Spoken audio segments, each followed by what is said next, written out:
We will smash the like button on the seas and oceans. We will smash the like button in the fields and the hills. We will subscribe to the channel. We shall never surrender.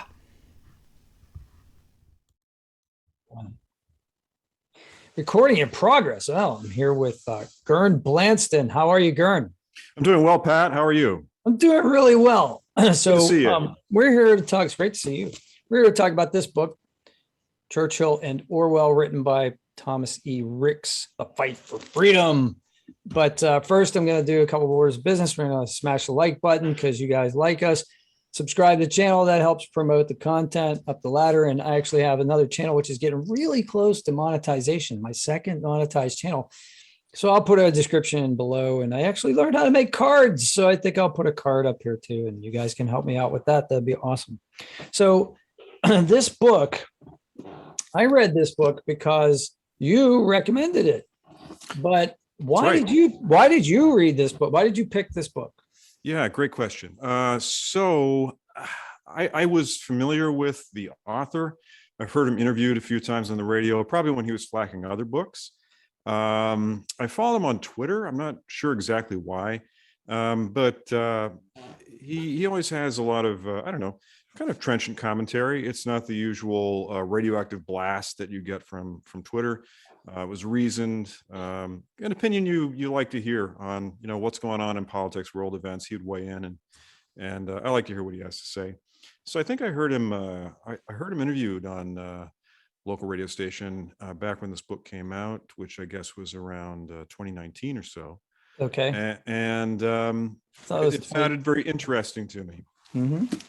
And I suspect that he wrote it because, like a lot of people who are historically aware, it was an effort to try and make sense of current events because, of course, for the previous 4 years, we were in a kind of a state of national upheaval, which continues to this day. And I think this book was his attempt to address that situation through historical figures. And what can they tell us about that moment?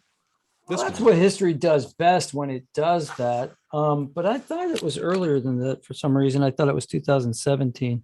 Could very well. Copyright's 2017. Now, obviously, he could have been talking about it 2 years after that fact.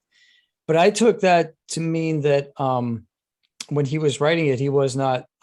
He would not have been aware of what was going to transpire with the previous administration as we speak.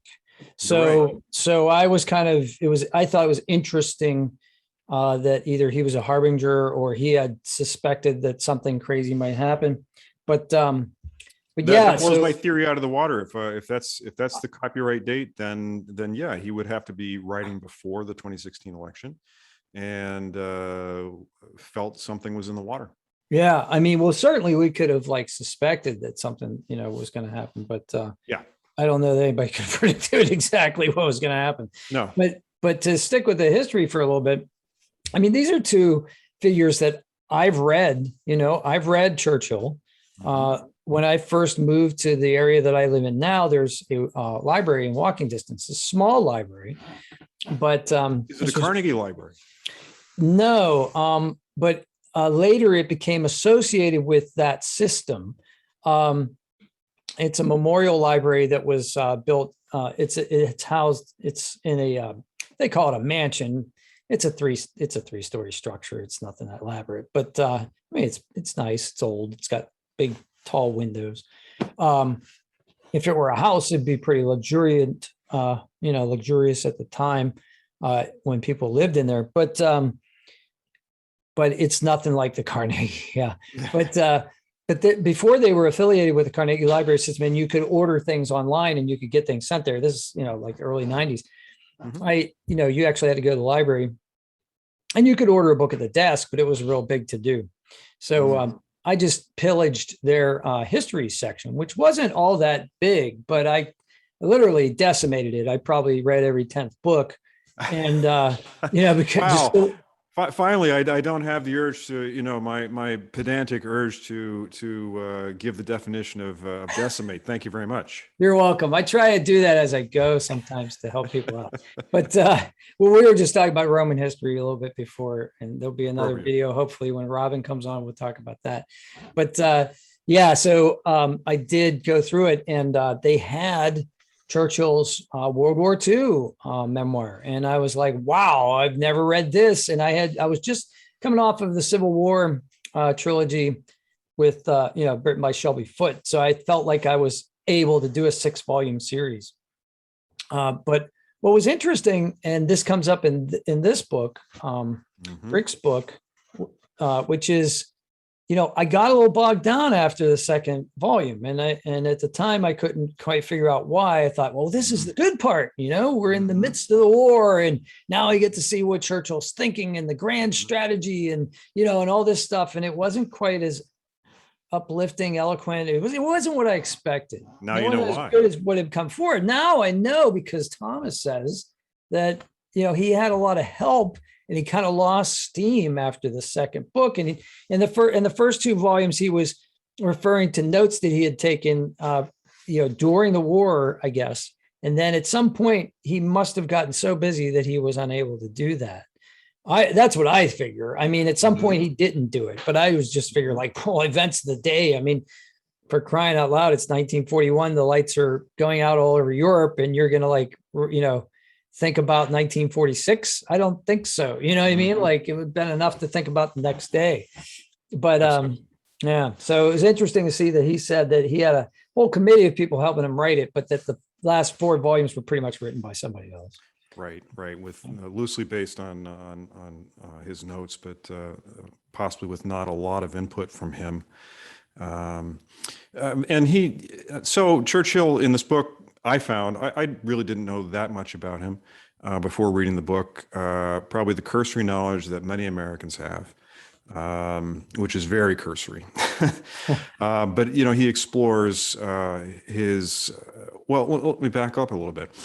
What I learned was that Churchill was actually what we would now call, he had a desire to be an influencer as a young man. He, I suppose back in the day, they would have said, wanted to make a name for himself. He had to go do something to make a name for yourself, have an adventure, something perhaps exotic, out of the ordinary, that you could hold up in front of other people and say, look at me, look at this thing I did.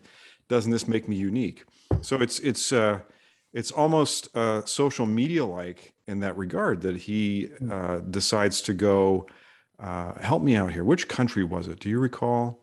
He was in country South Africa with the British Army for really a very short period of time. 6 months, I think, total is his entire military service, something like that. And yeah, I think it was I think he went as well, he joined the cavalry. We know that. His father was disappointed by that, actually. Well, his father was deeply disappointed in him, apparently throughout most of his life, and was wow. You can't imagine that Churchill wasn't deeply influenced by the type of father he had. Yeah. Because to have a father express in such excoriating terms what a deep disappointment he's been to him, that had to play a big psychological factor in who Churchill was to eventually become. Yeah, in fact, Rick says that. He said there's 2 things that could have happened. In Rick's estimation, one, he could have cowered up and curled up into a ball of self, pity and hatred and whatever whatever other negative thing you want to put after the self hyphen. But instead, or he could have risen to the occasion and broken out of that, his father's model, and that's what he ended up doing. But I guess when he wrote that letter that we both read, Churchill's father writes this just crushing letter, saying, like, basically, you're just going to amount to nothing. You're just going to be one of those wastrels who's going to go through life and not do anything important, and don't even bother to answer this part of the letter. And I will not accept or consider anything else that you say about your so-called accomplishments. Oh my gosh. Now, there is a little bit of explanation in this book that he's on his deathbed. He's in pain when he's writing this, but still, I mean, even under the influence of medication or in great pain, do you really reach out to your son and just berate him like that? No. So you might imagine that he might be driven to extremes, but you have to start out you already have to be starting from a point where you have ill will towards your son, who you feel is disappointment. Sure. Let's say medication dialed it up to 11, but clearly there was already, deep resentment and disappointment there. Trying to, go ahead.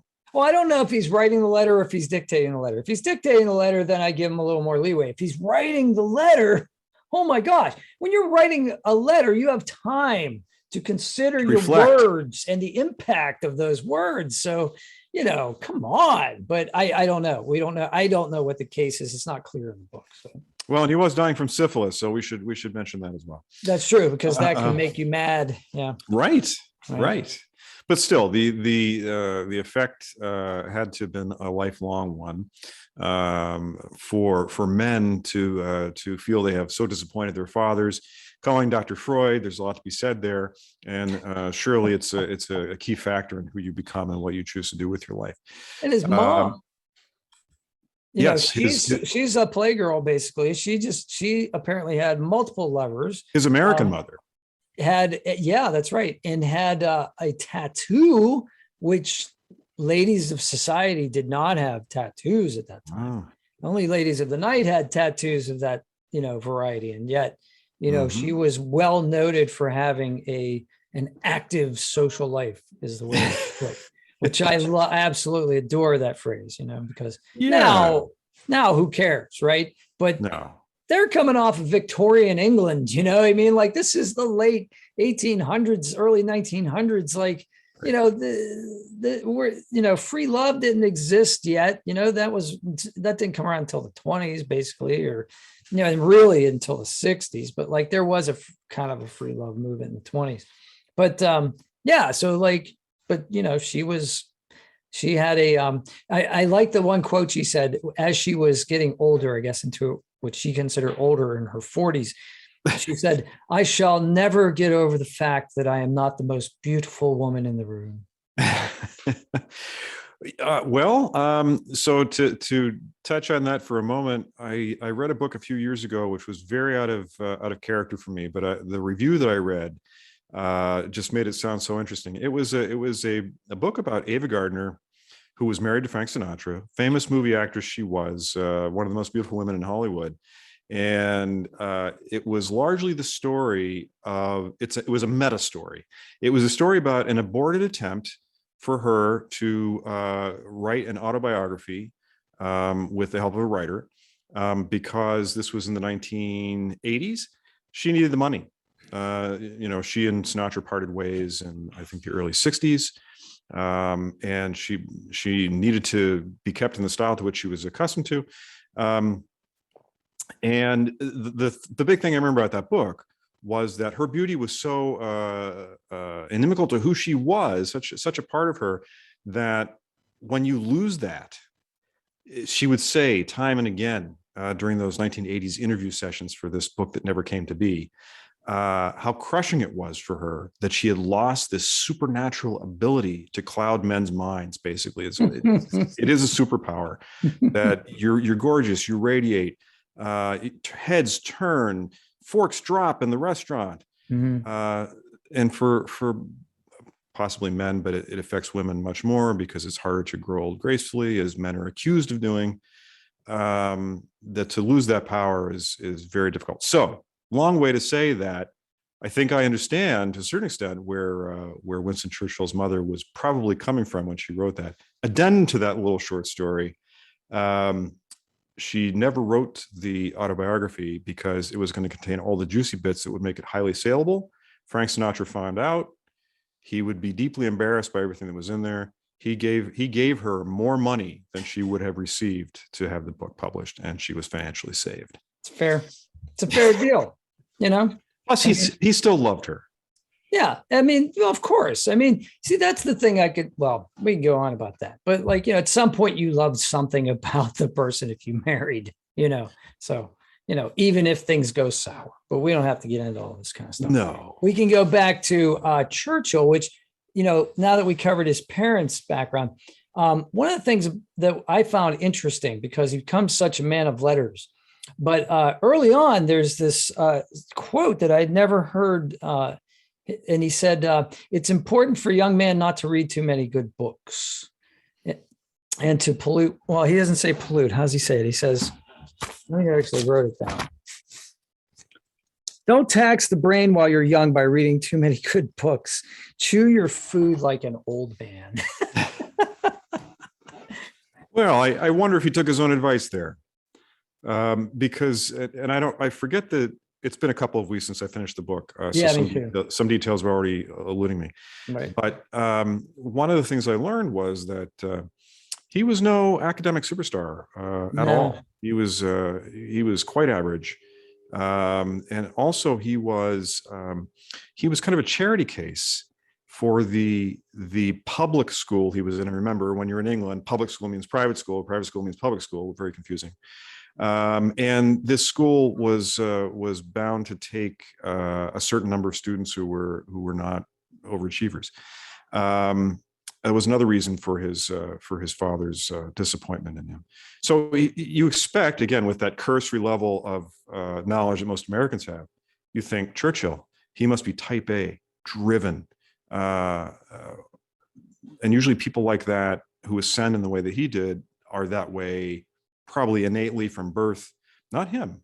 He didn't have that kind of a story. He didn't catch fire until later. Well, he's a bully too, they say. Like at one point a kid stabs him with a pen in the chest, and his mother says, well, I'm sure he deserved it. Probably tormented the heck out of the kid for him to do that. So his parents were not like, oh my gosh, our good little boy. Not cool. No, they knew Billy would never do that. Yeah, they knew their son, right? Exactly. But yeah, so I don't know. How do we want to keep going with Churchill? Or we want to flip to George? So I don't know that there's that much in Orwell's formative years that is really that notable. Right. I think Churchill's history is a little more interesting because he's born of parents of higher standing, shall we say? Yeah. Orwell's not. Right. And one of the things I really learned in this book, I learned much more about the English class system than I knew before. And that plays a big part in it does explaining the background of the two of them and some of their motivations and the way they see the world. Well, it does. I mean, Orwell's father, right? Orwell grows up in India, right? That's right. And his father's it's not a policeman. He's like I don't know what he is exactly. He's like a civil servant, but he has some kind of authority, power of authority. I don't know that he's actually a policeman. I think it says at one point, I think one of the chapter headings is Orwell the Policeman. Orwell ends up doing something like that very briefly, or actually not briefly, 4 years, I think, which seems really out of character for what we know about Orwell and authority after that. Right. But during that process, there was one incident when they talk about Orwell's experience, not as a really young man, but as a young adult in that line of work. Apparently, he was part of a detail to take a man to the gallows to be executed. And he noted that the man, as they're walking to the scaffold or wherever they were going to do the deed, I'm not sure the method of execution. The man steps out of the way, the condemned man steps out of the way of a mud puddle.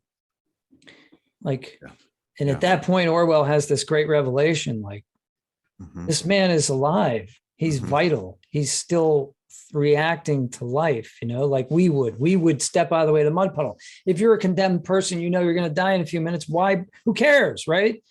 But no, and he said the waste of life, just in that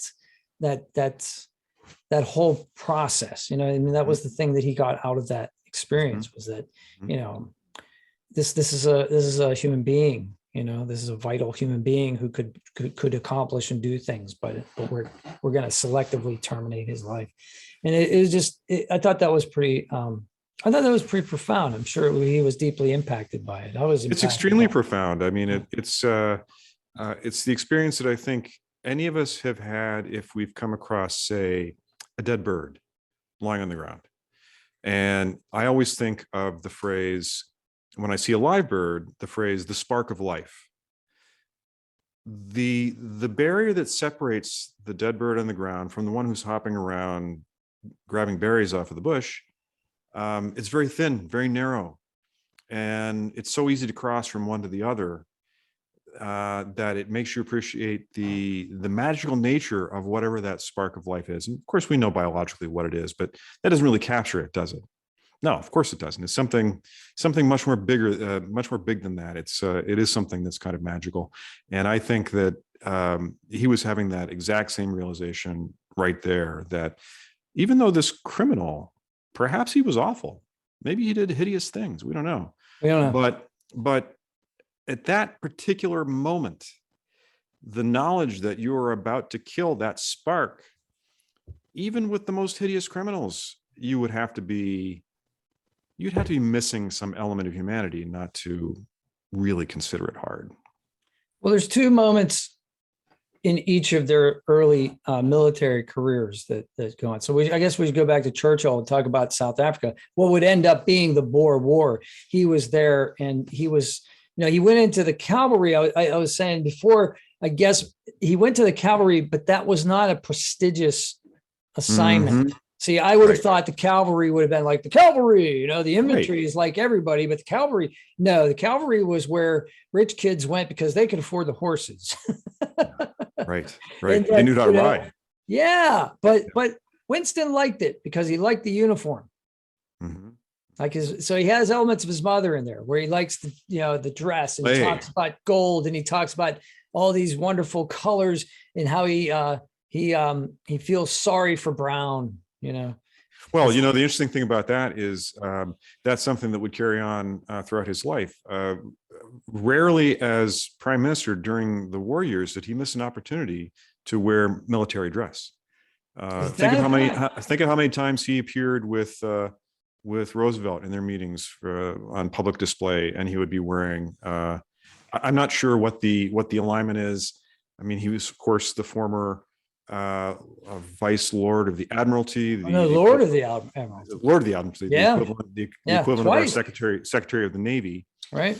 And there's something about the British system that allows you to continue to wear the military outfit. Of course, in the United States, with the hard line separation between civilian and military, that would never occur.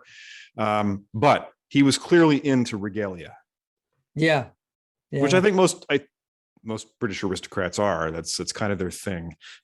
It's part of it's part of the badge of office. It's part of the dress. And like you said, like a young man who is going to embark on any kind of political career would have to have a military I won't say would have to, but a military background where one achieved something in a military fashion would do wonders for an entree into the political arena. Well, and that used to be a near requirement in the American system. If you wanted to be president, you had to have had military experience in order for people to trust you as commander in chief. And of course, that was broken by Clinton.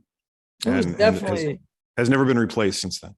It was definitely true in ancient Rome. I can tell you that. Like, you had to be, basically, in order to reach the higher levels of office, unless there was something physically wrong with you that did not allow you to do that. If you had an infirmity of some kind, but otherwise, you did military service. The incidents, though, that I wanted to talk about with Churchill. So he's writing for a newspaper, basically something like Stars and Stripes, I guess, American World War II military. And he's attached to a regiment. I forget the size of I may be using the wrong words, platoon, regiment, squad. I don't know in this particular case, but they're taking a railroad, apparently a rail line. And they're walking along this rail line. They're taking it from the Dutch settlers, the Boers. And as they're doing that, they come under fire and enemy forces.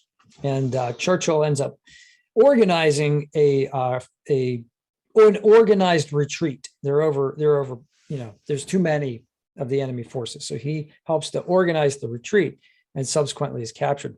But he says something about being shot at, which I thought was really fascinating. Do you remember that?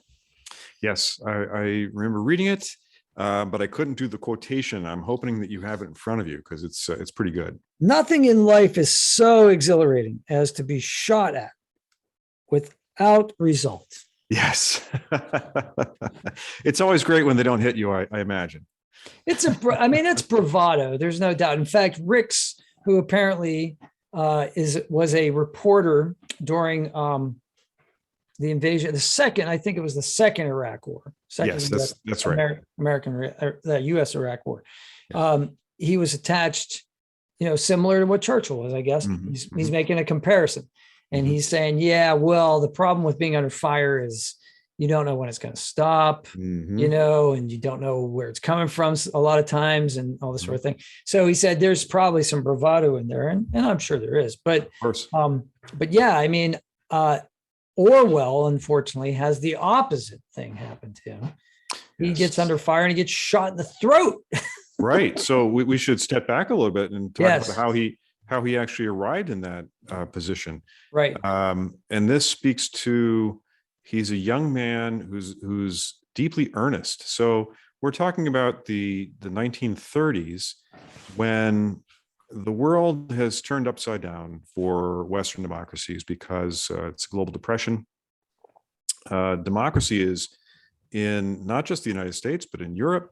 There are deep questions as to whether it functions because it seems to have failed.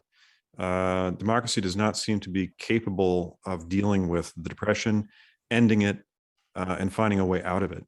And there are competing ideologies like communism and fascism, which seem to offer a way out. And of course, communism now is we think about Stalin, we think of the purges, we think of the gulags, we think of the deaths of millions at the hands of the state. But this is at a time before any of that was known and before any of it had happened. Right. So from that perspective, to people of the 30s, communism seemed like it might not be a bad deal. And it's got to be better than what we're going through right now because I'm tired of standing in line at the soup kitchen. So Orwell is having the same evaluation. He's hard left. And interestingly, he's not what we would have today. You would have a Twitter warrior where you would sit at home and espouse your political opinions all day. He actually does something. He packs his suitcase and he joins the leftist movement in Franco's against Franco in Spain with his wife. With his wife, his wife really, comes along, like his which wife is insane. Comes insane. Too. So put your money where your mouth is. Well, there's a couple things going on here, I think. So, there's a lot I want to say about that. The grand political movements. Maybe I can go back to that, but what I'm thinking of right now is that women's suffrage in the United States only happened in the last decade or so, right? Yeah. Prior to this. So we're talking about women getting the right to vote in what, 1920? 24, I think was the first election, but I think it was passed in 20. So the first presidential election was 24. The communist system very loudly said that women have equal rights to men. Right. That was a big appeal for a lot of women in the West, that their political voice would be heard. So I could see that. Now, we don't know a ton about her in this book, but you could see where she was young and vital and she was willing to go fight as well. So something happens though when Orwell gets there. He's like many people, Hemingway included, and he's talked about in here. People from other countries joined what was called the International Brigade. But he was dissuaded by a friend who was already in Spain from doing that. And his friend said, no, don't go to the International Brigades. Those guys are jerks. I know the captain over there. I know one of the officers. you don't want to go there. Come with me. We're fighting. We're actually fighting. We're actually going to the front lines. We're not talking about it. We're going. You're going to see some action. And Orwell wanted to see combat. That's what I've led to believe in this book, anyway. Yeah, it sounds that way to me as well. So he joins this, unbeknownst to him that this was going to have political consequences. He joins a brigade, and it's a communist brigade. Right. But unfortunately for him, it's the POUM, which I can't remember the Spanish words that stands for. But it turns out to be a very what ends up being an unpopular sect of the communist contingent. Yeah. And because we're not the People's Front of Judea, we're the People's Judean Front. It's considered the Trotskyite. Right. At a point when Stalin doesn't want Trotsky to have any influence anywhere. So so Russian Soviet-backed communists are quietly disposing of the members of Orwell's group at this point. That's right. In fact, he gets hurt. When he gets hurt at the front line, he gets shot through the throat. And what's interesting, I think, is the reaction. So like Churchill doesn't get shot the first time he's in combat, and he has this bravado quote, right? Mm-hmm. And then Orwell gets shot in the throat, and he describes it. Mm-hmm. He describes like what it's like. He's like, I knew I was wounded, but I didn't really know where. Mm-hmm. And then as I'm laying there and somebody's telling me it was my throat, I thought, well, that's it, because I never heard of anybody like recovering from a wound in the throat before. It was the neck. It was the word he repeated was neck. That neck. You don't survive a shot in the neck. Yeah, and so he said, I got a couple minutes here. Yeah, he was certain he was going to die. Yeah, he's like, say goodbye to my wife for me, and that, and then he ends up living, and. But unlike Churchill, because he was not self-promotional, he didn't turn that into a moment of glory. It wasn't something that he seemed to bask in. Well, yeah, and if I remember correctly, it wasn't like he was charging into battle when it happened. No, it was just, not at all. It came from nowhere. Happened. It just happened. He was doing something. He was getting up. He was trying to say something he was like a squad leader. He was like a corporal or something, I guess, like a lower non-commissioned officer, I guess you'd call it. And he was saying something to his troops, and he was dumb enough to get up onto a parapet or something, a rise where he was silhouetted. And he knew there were snipers. He was 6'2", I believe. He's quite tall. Exactly. Yeah. And so the sniper's just like, right, easy target, sitting duck, Well, one of the things he did write about, which apparently, I guess if you read military history, which I haven't read a lot of, is that these situations are just filled with long stretches of boredom where nothing's happening. It's not endless excitement or alarm. Most of the time, you're doing nothing. You're reading newspapers. You're cleaning up. You're trying to find ways to keep yourself occupied. You're dying of disease. It's so many. Combat casualties are not until recently in recent history, but like in most of warfare, people died of illness much more, many-fold more than they died of combat wounds. Mm-hmm. Mm-hmm. Right. So, but while he's laid up, like you said, the commissars are out there like rounding up people and disappearing people. And a friend told him that he was on the list and they were looking for him.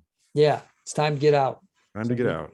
And it's all cloak and dagger, like it's house to house, and he has to sleep in a one place one night and another place the other night till they're waiting for a way to get out. And, so it was a harrowing escape, but the most important part of this portion of his life is it's extremely formative in the way he views the world, because what he sees is, so anybody who's, you and I have talked about this, anybody who has direct experience of an event and then sees it covered in the press is invariably disappointed.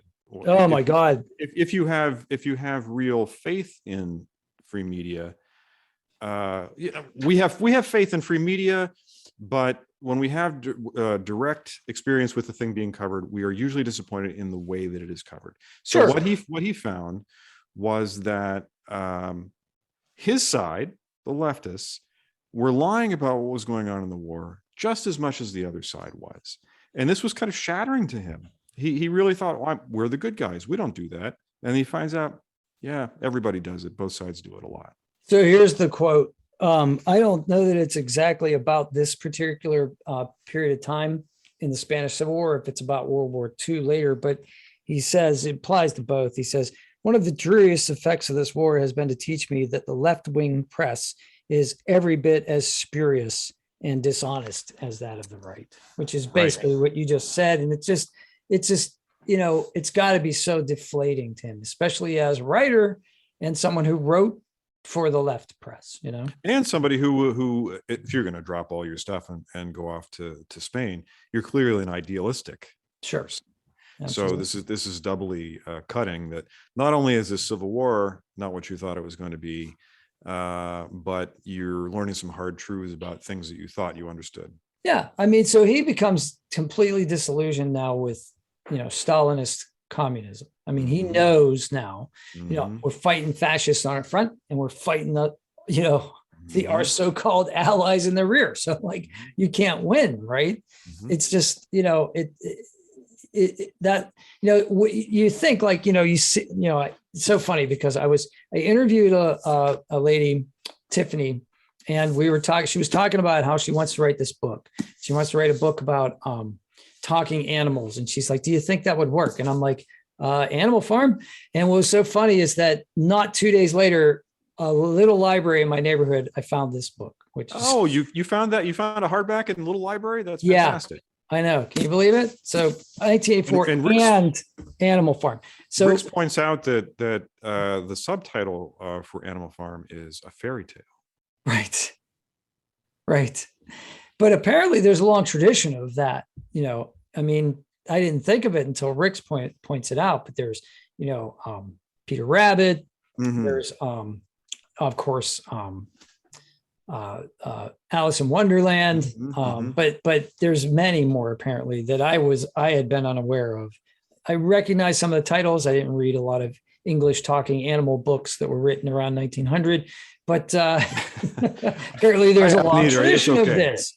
So, but not to jump ahead, but we can understand where this, because one of the things about reading Orwell, and I've read both Animal Farm in 1984, not recently as a younger person, but even as a younger person, I was depressed by his just cynicism, and now I know where it came from, because it's real, and interestingly, American students, your first exposure to Animal Farm is in high school. Typically that's where I was first exposed to it. And it's a young age, actually, even in teen years, to be exposed to Animal Farm, because it is cynical, because what your teachers are telling you through this work is that everything you've been told as a kid, happily ever after, do the right thing and everything will be okay, follow the rules and everything will be okay. There are institutions that are trustworthy. You should respect them. You become older and they're trying to give you the first entry to a lot of that is not true. And this is a way to stick your toe in the water through an allegory. You haven't got all the history yet. You don't know where this book came from or what motivated him to write it. Right. But the themes are there. These are things that you're actually going to counter in the real world.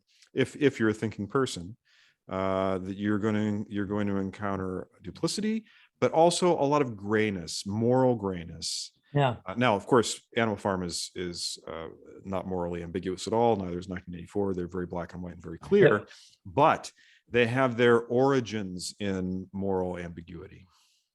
They, as Animal Farm does, it all starts off with the best of intentions, and you feel for the animals.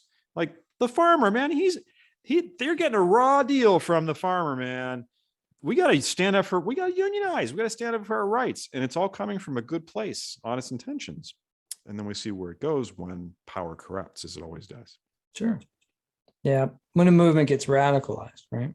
When a movement gets radicalized, yes. When things are out of control, when there's no counterbalance, and the pigs never had a counterbalance. Well, what you sent to me today about the description of Star Wars, when the farm boy, oh yeah, gets taught an ancient religion, radicalized after a military attack on his family. And then he goes off and he kills 300,000 people. I mean, that is one way to look at the story, right? That happens. Those stormtroopers had families, man. They did actually. They weren't clones at that point. Who's going to pay their family back home? Oh man, this is how blood feuds get started. But we will smash the like button on the seas and oceans. We will smash the like button in the fields and the hills. We will subscribe to the channel. We shall never surrender. Ricks is a harsh critic when it comes to a lot of Orwell's attempts at being a novelist. Oh, well, I'm sure his early works weren't stellar, just like most writers' early works aren't. Well, my ears perked up because I was not familiar with Ode to Catalonia and some others, but probably 15 years ago, on the strength of nothing more than he wrote it, I picked up Coming Up for Air, which Ricks repeatedly bashes that book. It's unreadable, he calls it. I finished it. It's not memorable, but I finished it. It didn't leave me with anything. There was no great takeaway. Yeah. But clearly, it was all building as a novelist. He needed to have something that he was deeply invested in, and that's why 1984 is his masterwork. But he writes that. He's a better essayist. He's a much better essayist. But he writes 1984 almost like a year or two before he dies, right? So that's right. He doesn't die. He doesn't die as an old man either. He dies pretty young, right? Doesn't he die in his 40s? 46, I believe. Quite young. That's quite young. Even at the time, that's very young. But he had been in ill health for a good part of his adult life. Suffering from TB. The TB and the wound. He always had a raspy voice. They said he always had trouble breathing, and that's right. He coughed a lot. So here's something that I was interested in. So I know that he doesn't come from the royal, the noble surroundings that Churchill does. Not an aristocrat. But it's kind of implied that when he goes on his adventure that he eventually writes about in Down and Out in Paris and London, is that what it's called? London and Paris. Something like that. But yeah, I know what you mean. And he tells this wonderful story about the restaurant, which I want to get to, but it sounds like it's not necessary, right? Like that he doesn't have to live with the squalor. He doesn't have to live in the tenements. He doesn't have to live in with the beggars. It sounds like he has a way out. Yeah, it does. It's like not. He has options. But then later in his life, it talks about how he starts to have some success later financially, and he's able to start paying back an anonymous benefactor who had given him some money at some point, like 10 years before that. Yeah. So which is it? I don't understand. Is he a struggling writer? I mean, obviously there's a length of time there. It's 20 some years. He could have ebbs and flows in his income, but I think I was slightly confused by that. I think because this book is fairly brief. I mean, it's 300 plus pages. It's not an autobiography of either of the men. It's really you get just enough of background on their personal life to get insight into how they became the persons that they were and why they saw the world in the way that they did and why they took the actions that they did. Right. We could talk for a minute about what's the genesis of the book at all. Well, that's a really great. I mean, what's the thread here, right? Obviously, what joins these two men? The fight for freedom seems to have an indicator. That seems to be an indicator. It is an indicator. I still think they're an odd pairing. Me too. One's a politician, the other one isn't. If you wanted to have a kind of a balancing effect of this or that, you would pit Churchill's liberal opponent in His Majesty's government. But no, he doesn't do that. He picks somebody from a completely different sphere and domain of public life Yeah. How often do you ever compare and contrast a national leader with an author, particularly an author who wasn't even notable when he was alive? No, Rick not drives very, home the not till the point. end. Yeah. Rick drives home the point again and again that Orwell was really kind of nobody when he was alive. He was a very minor author. Yeah. And it's only been posthumously that his reputation has grown and grown and grown, Yeah. all through 1984. That's true. That's very true. So I'm sorry, go ahead. Oh, before we gloss over the restaurant scene, Yes. it's kind of a precursor of Bourdain almost. It's like the back of the house, the kitchen confidential kind of thing. And I worked in restaurants as most, that was my career for a long time. Mm-hmm. And so I thought it was very interesting to see the contrast when you're talking about class, but this is in Paris. He's talking about, the white linen, the beautiful dining room, and then the squalor right behind the door, and if you had any idea that the dishes were being washed 3 floors down in this dank dungeon of with barely any light and who knows what's scurrying around on the floor, would you really be eating in this in this establishment? But it's so funny because that exists, Oh, yeah. It exists to this day. It exists, it does. Of course it does. Some of the fanciest meals are prepared by people who are living on the margins of society. Sure. And people that, the person that's eating the food would probably be loath to associate with, Absolutely. outside of any kind of framework that would be outside that restaurant. Restaurants are an illusion. I mean, it's a magic show. You're kind of paying to be fooled in a way. Yeah. Yep. Definitely. But the thing I wanted to say about the restaurant is that I think 2 things are going on there. One, he identifies with the working class. Yes. That's where his sympathies lie. Even if he's not completely part of them, because as you say, it seems as though he has ways to be above that. And the second thing is that it may have also just been a convenient topic because he's a young writer. He's looking for things to write about, and apparently he enjoys social commentary. So this is kind of a natural thing to write about. It's a good point. It's a really good point. But I think what's interesting is that Rick establishes that he is a champion of the lower classes. Yeah. Even though he hates the way they smell. Apparently, apparently Orwell is cursed as I am with this incredible sense of smell. Ah, you have this as well. Unfortunately. How have I known you for this amount of time and never heard about this? Well, we've not been in the same city for a long time, so we haven't had those kinds of shared sensory experiences. Yeah. But so there's a word for it, and do you know what the word for it is? Oh no, I'm not saying I have a medical condition that I'm just saying that I don't think. Well, we don't know if Orwell had a clinically diagnosable condition, but he either had a hypersense of smell or he was obsessed with smell. One or the other. Either could be true. Well, as a writer, it's very challenging to try to describe smell.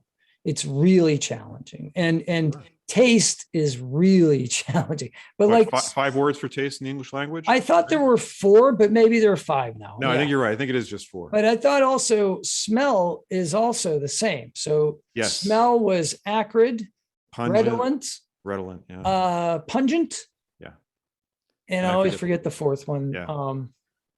But I'll remember it in 3:00 in the morning tonight. So add it below, please. Put it in the comments for us, guys and gals. Yeah. So it's everything. It's a tick that he has. A simile. Everything else is a comparison. So it's like smell like daisies, smell like roses. So. But that's an interesting thing about language is that, and this is a tangent. When you think about the dictionary, you really cannot describe any word without using the framework of a bunch of other things that hopefully the reader is familiar with. So it's a ladder. There's no way to. It would be like trying to describe a color to a blind person. Exactly. How can you really describe a taste if you've never tasted anything? It's impossible. You must liken it to something else that tastes similar. Well, that's what I found so fascinating about this. Is a total tangent.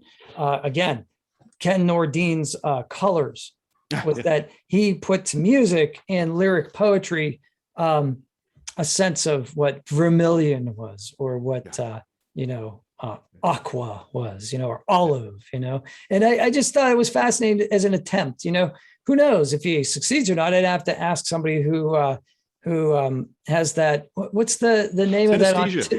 Synesthesia. Yes. If you're autistic, some people have they hear noises and they see colors. Yeah, I know a woman that I used to work with. I don't know how this conversation came up. She was a synesthete and told me about how words and numbers have colors associated with them in her mind. And it was through that conversation that I realized that I have a form of synesthesia as well. It was something that was just it's not something I would even talk about. I mean, it didn't seem, I can't even describe it in words. It's just part of how you think. So in my case, I've always seen, if I were to count 1, 2, 3, 4 in my mind, I would see the numbers on a line curving through 3-dimensional space. And that curve has been exactly the same through my entire life. And if I go back beyond 0, I can see where that curve leads. So, if I were to describe it to you, 0 would be here, and then 1, 2, 3, 4, 5, and then it would curve, and then you go up to 10, and then you would get up to the teens, and it would go like this, and then it would turn again at 20, dip down, go up towards 30, and then kind of do that. Now, you studied that makes no sense. You studied you're aware of those numbers in several foreign languages. Does that occur to you when you're counting in French or German? Yes, it does. Yeah, and I think that's what would be interesting to know is, does that happen? Would it happen if I were fluent? And I was never fluent in French enough to the point where I wasn't mapping one language onto the other, replacing one with 2 with de. Right. If it's a word for word substitution, right? Yes. If I began to dream in a foreign language, would it be the same?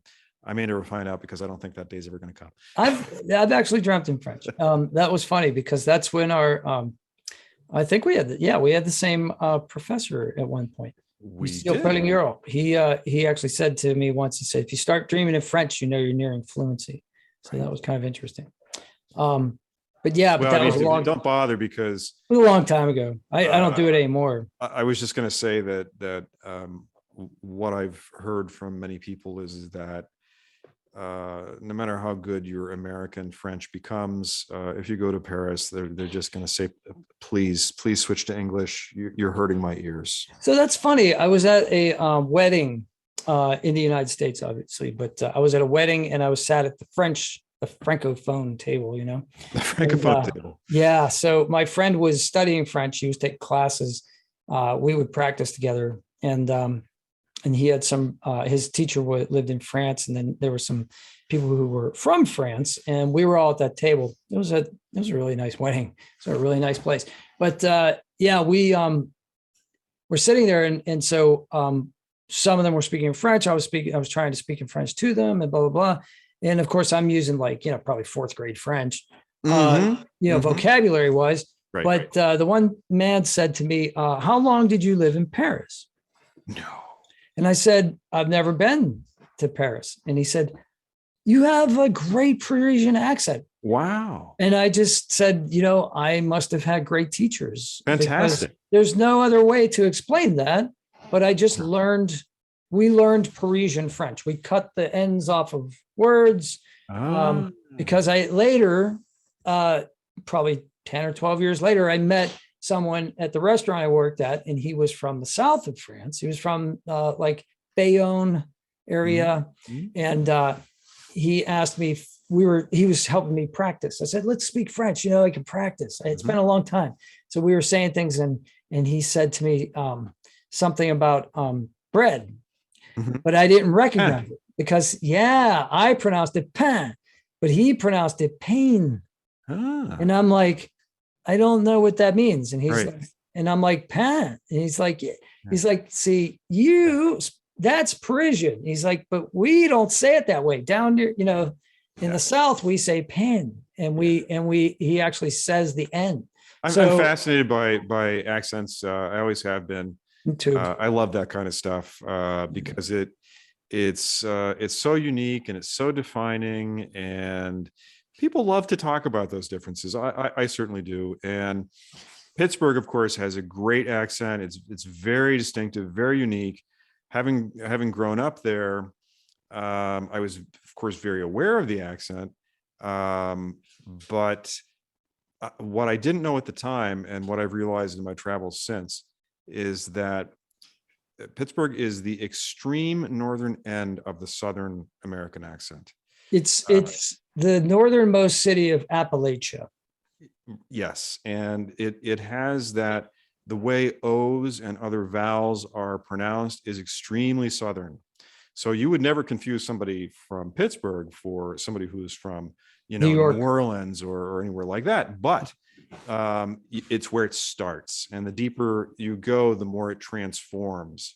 And also, I will tell you that happens as you go from east to west across Pennsylvania, because the Pennsylvania accent extends into New Jersey. And then it stops somewhere in there and transitions to more of a New York accent. So accents don't respect state borders. So I have a friend, Brian O'Neill, is a local writer and newspaper reporter, columnist, actually. He wrote a book and he called it The Paris of Appalachia. And that's what he calls Interesting. That's what he calls Pittsburgh. The bridges and all that sort of thing. And he says, and he's not from Pittsburgh originally, although he's lived here most of his adult life. So it's his adopted city. So I trust that he's, it's not a homegrown pride; it's an acquired pride. Yeah. But I could talk about that all day long. But Philadelphia, it certainly has that Pennsylvania accent, but it's different than Pittsburgh. Oh, completely. Wooder and daughter. Yeah, absolutely. Yeah. So that it right away as soon as you hear that, have a glass of water, you know exactly where you're from. But people have like this French speaking man from the south of France that you were talking about. Mm-hmm. People have such pride in that, and will jokingly say to you, "You're not pronouncing that right." The way I pronounce it is the way it's really pronounced. Sure. Well, yeah. I mean, after you travel a little bit, you realize that there's no correct pronunciation to anything. But one of the things I did want to, and we're way off topic, but one of the things I did want to talk about was I finally figured out where "red up" came from. That's oh, really? My family used that all the time. That's always been considered a Pittsburghism. Yeah, I think so. It has. Yeah. I've never heard it anywhere else. Well, I found it in writing. It was in Robert Louis Stevenson, the master of ballantrae. Yep. And he says "red up," REDD. Yeah. Spelled two D's. I know that. And so it's Scottish. So there were lots of Scots and Scots-Irish who were coal miners in this part of the country. And it makes sense that they would have brought their dialect with them. So yeah. And they're right, and they're colloquialisms. So absolutely. I mean, and Western Pennsylvania, such a conglomeration of European immigrants that have, and of course, there's still distinctive neighborhoods that still exist. So yeah, to a degree, it's pretty much it's more homogenized now. But yeah. But up until 20 years ago, Polish Hill was still, ethnically. I was also thinking of Brookline, which used to have it was like the Italian portion of town. Well, so was Bloomfield. Oh, really? Yeah. In fact, Bloomfield still, they still celebrate that. Mm-hmm, but you and I know that was a transient population. There was a lot of college kids that lived there. There were low rental apartments there, absolutely, things of that nature. And geographically, it was easy to get to different universities from that area. But and it's close into the city, and a lot of the populations, their kids all moved out to the suburbs, and it's the story of city. It's a story of cities across America. Sure. So now we're way off. We got onto this because George Orwell was fascinated with or obsessed with smell. Oh, right. I forgot. We're talking about the restaurant. So those were his formative years as a writer. He did not have economic success. And the next big chunk of his life that I recall from the book was he goes to, well, I guess the war had begun, and he goes to work for the BBC as was he an essayist for the BBC? Commentator? Yeah, something like that. Something like that. He wasn't a well-known name. He didn't achieve fame during his time at the BBC. My writer friends would say he was a hack. Like what he was doing was he was just writing every day, nothing like beautiful, just writing, news stories, informative, about like, events, that kind of stuff. As Huey Lewis would say, he was working for a living, so he was taking what they were given. And he would know because his band was called The News. That's right. So if you're going to be a news reporter, Huey Lewis is the guy to go to.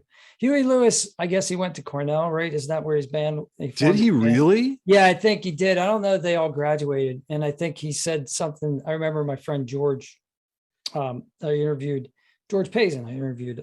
Yeah.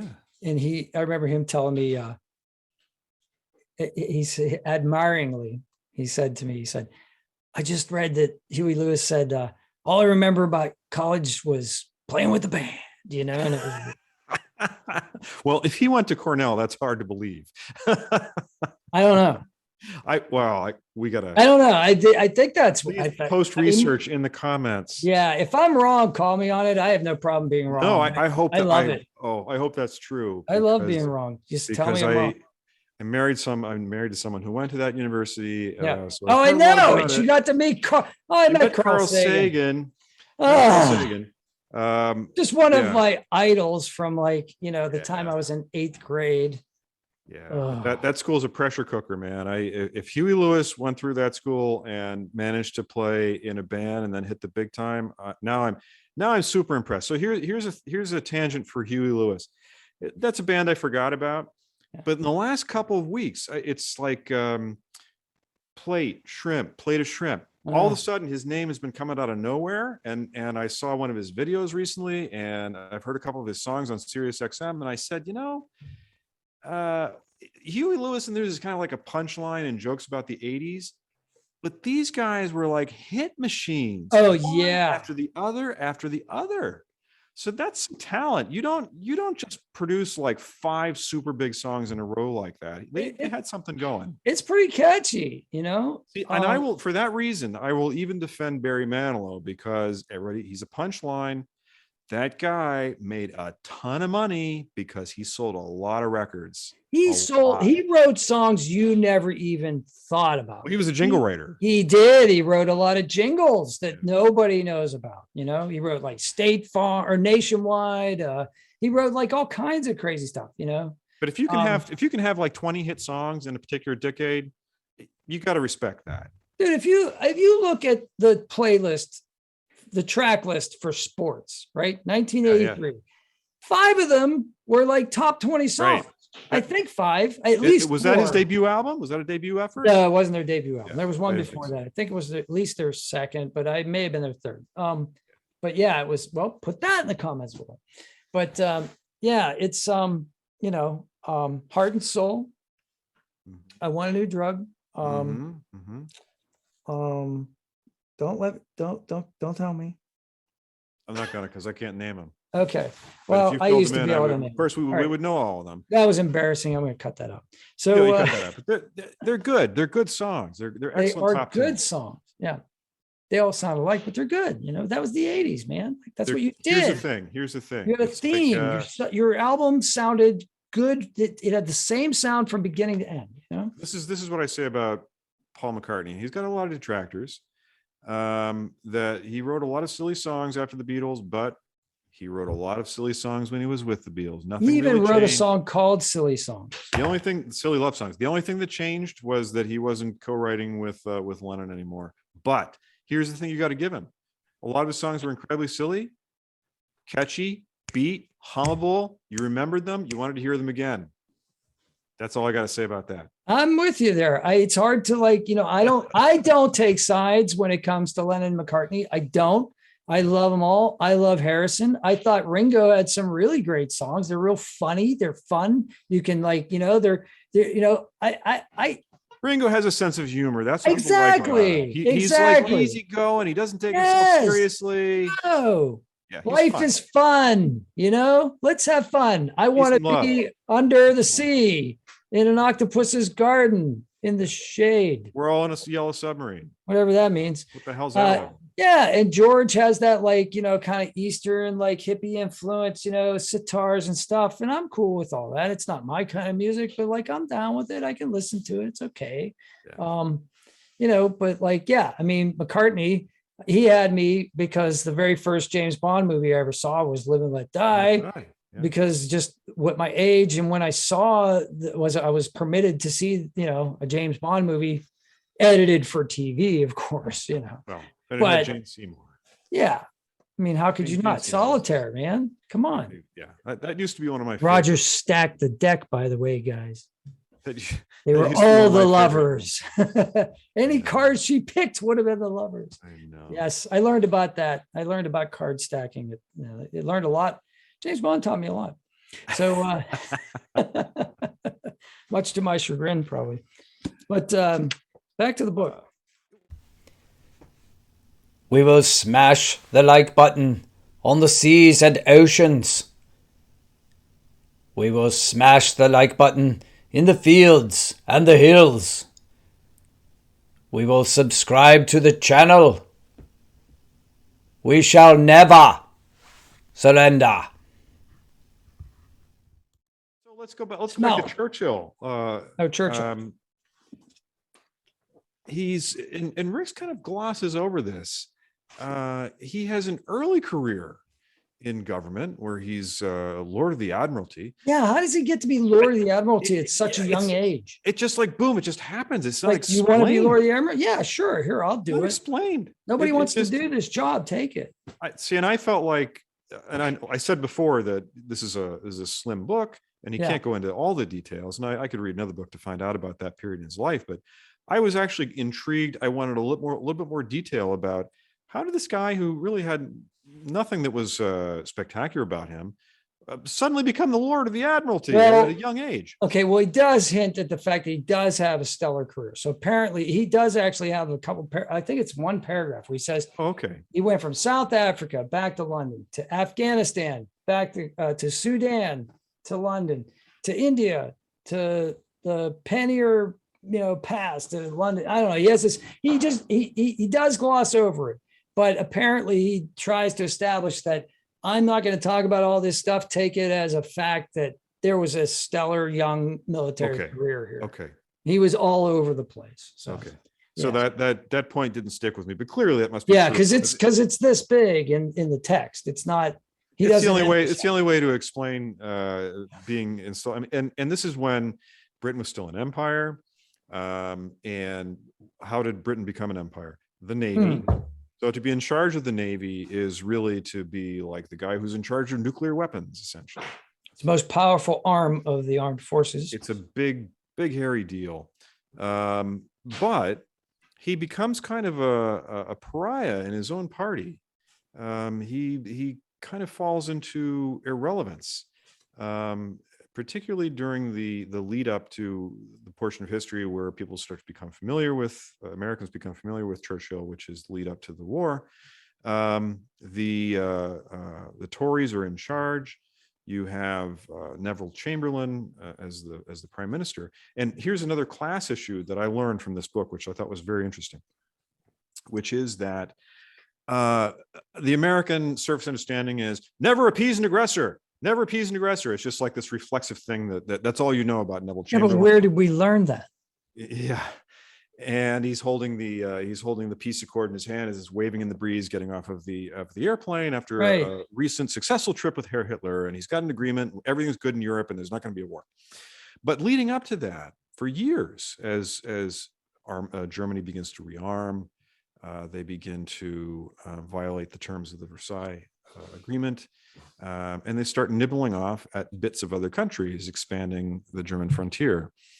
The Tories are representing, as they do now, the British aristocracy. And the aristocracy had their vested interest was to maintain the status quo. War will upend everything. it could destroy our very comfortable life. We wouldn't be able to take our income for granted, our lifestyle for granted. Just give the little man what he wants, make it go away. That's what appeasement was all about. So it wasn't Neville Chamberlain being a weak, feckless leader, which he was in the end, but he represented the ruling class of England and their interests. He was very much in the mainstream. And in fact, the political consensus in the country was appeasement.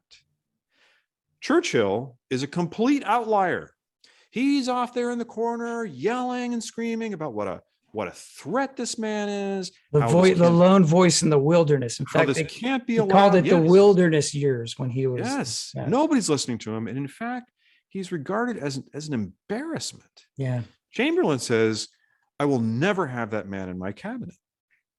So he maintains a position as a member of parliament, but he's really not near the reins of power. He's not close to 10 Downing Street.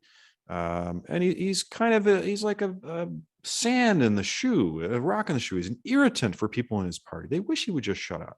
So that was very interesting to me. I was amazed at how many pro-German sympathizers, terrible word, I guess, not the right word. But how many of the ruling aristocracy in England that were pro-German in the 30s? I was surprised. Well, and then of course there's Edward the Seventh, is it? Mm-hmm. The one who abdicated for love for Mrs. Simpson. Mm-hmm. I only learned in the past couple of years that he was, or the Germans were making overtures to him that, hey, look, if we overthrow the English government, we'd be happy to install you as king, and you could have your queen as the divorcee. It would be no big deal to us, and you could be king again. He was down with that, and so was she. And they visited Germany on many occasions. I only recently saw the photographs of them meeting with German high officials. Wow. And it was something that the royals worked very hard to suppress that information. I'll bet. Yeah, because he was essentially a traitor, or would have been if he had really had the opportunity, which he didn't get. And then, of course, England had its own fascist agitator, Mosley, which is only briefly touched on in the book. I don't know much about him. No, really? Okay. Yeah. But he was a big voice in Britain as an advocate for, hey, this thing that Germany's doing, maybe it ain't so bad, huh? So Orwell had something to say about this. He had a quote that Ricks pulls out. It says, whether the British ruling class are wicked or merely stupid is one of the most difficult questions of our time.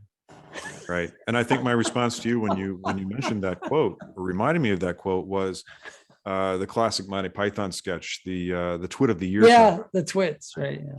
And of course, that's the big stereotype of the British aristocracy. Right. Inbred, not very bright, just have a lot of money, but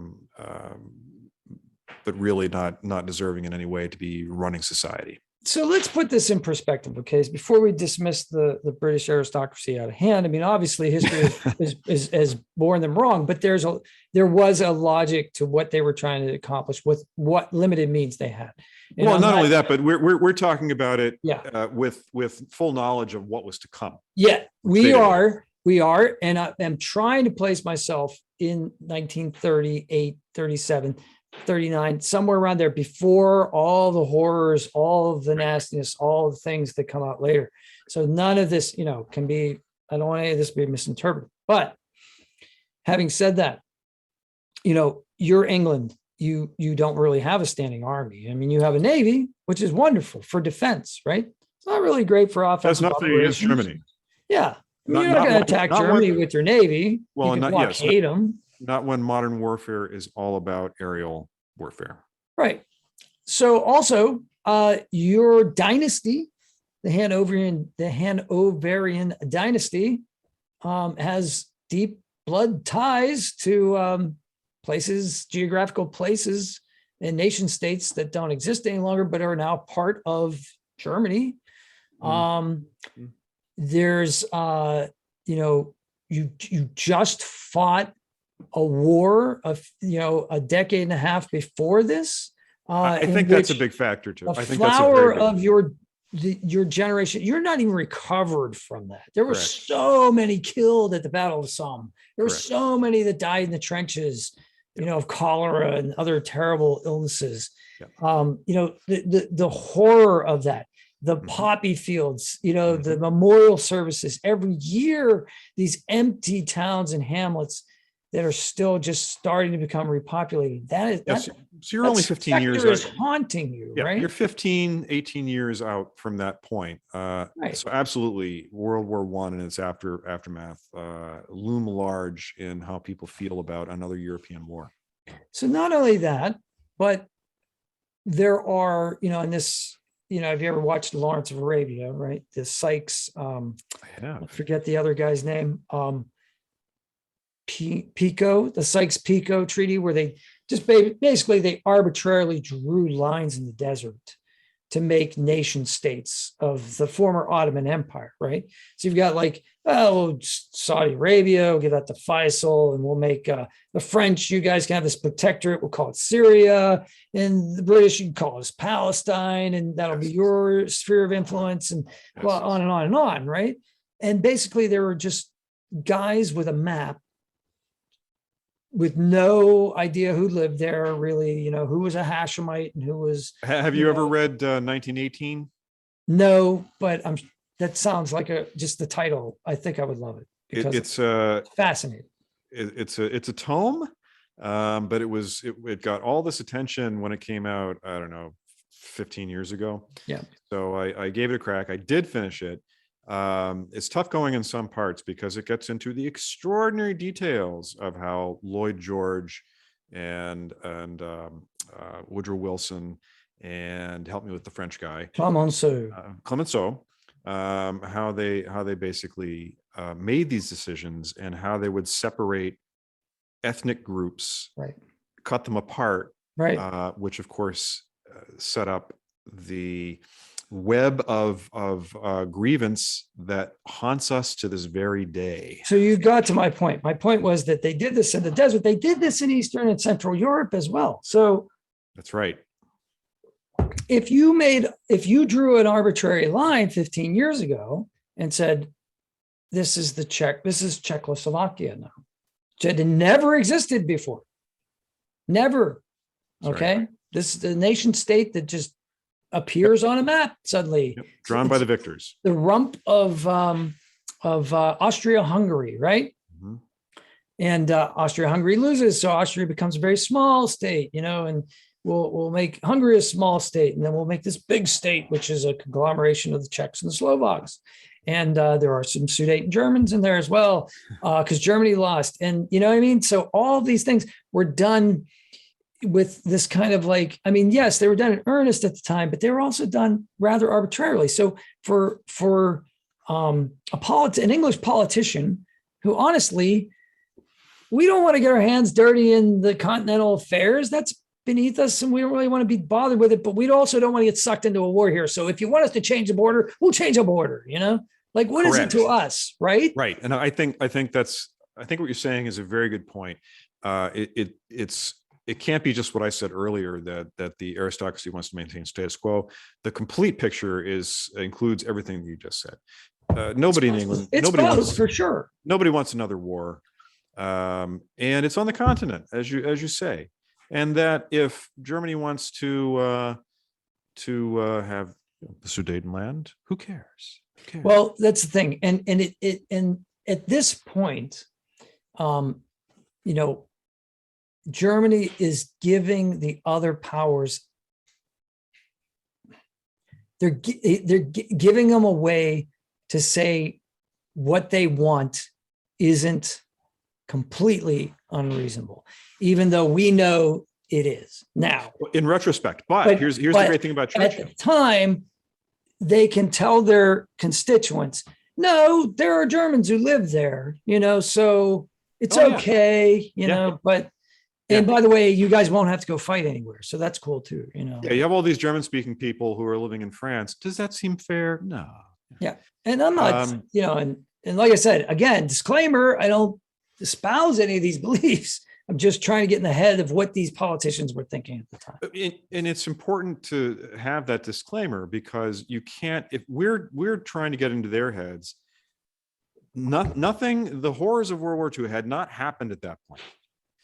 You're coming out of what is the worst war the world has ever seen, the war to end all wars, they believe at the time. We don't want to have another one. France, Germany, England have all lost an entire generation of men as a result of it. You don't know what's going to happen. So the idea of placating this funny little man to give him some extra border Lebensraum, maybe we can get away with that. Churchill, on the other hand, and this is the big point for Ricks, is that he seems to be the only guy in the room that sees through this. He's like, no, you can't do this, because if you do this, it'll have no end. You are going to destabilize the international order. All these things that you're doing, you're thinking you're shoring it up and you're ensuring peace. You're doing the exact opposite. And he's the only person that is saying this. Does Churchill know that because he was a bully? That's a great question. It just occurred to me, but like we talked about how he was a bully when he was younger and he knew what he got away with. And obviously Germany's doing this on an international scale now. Interesting theory, but here's the other thing I'll bring into your question.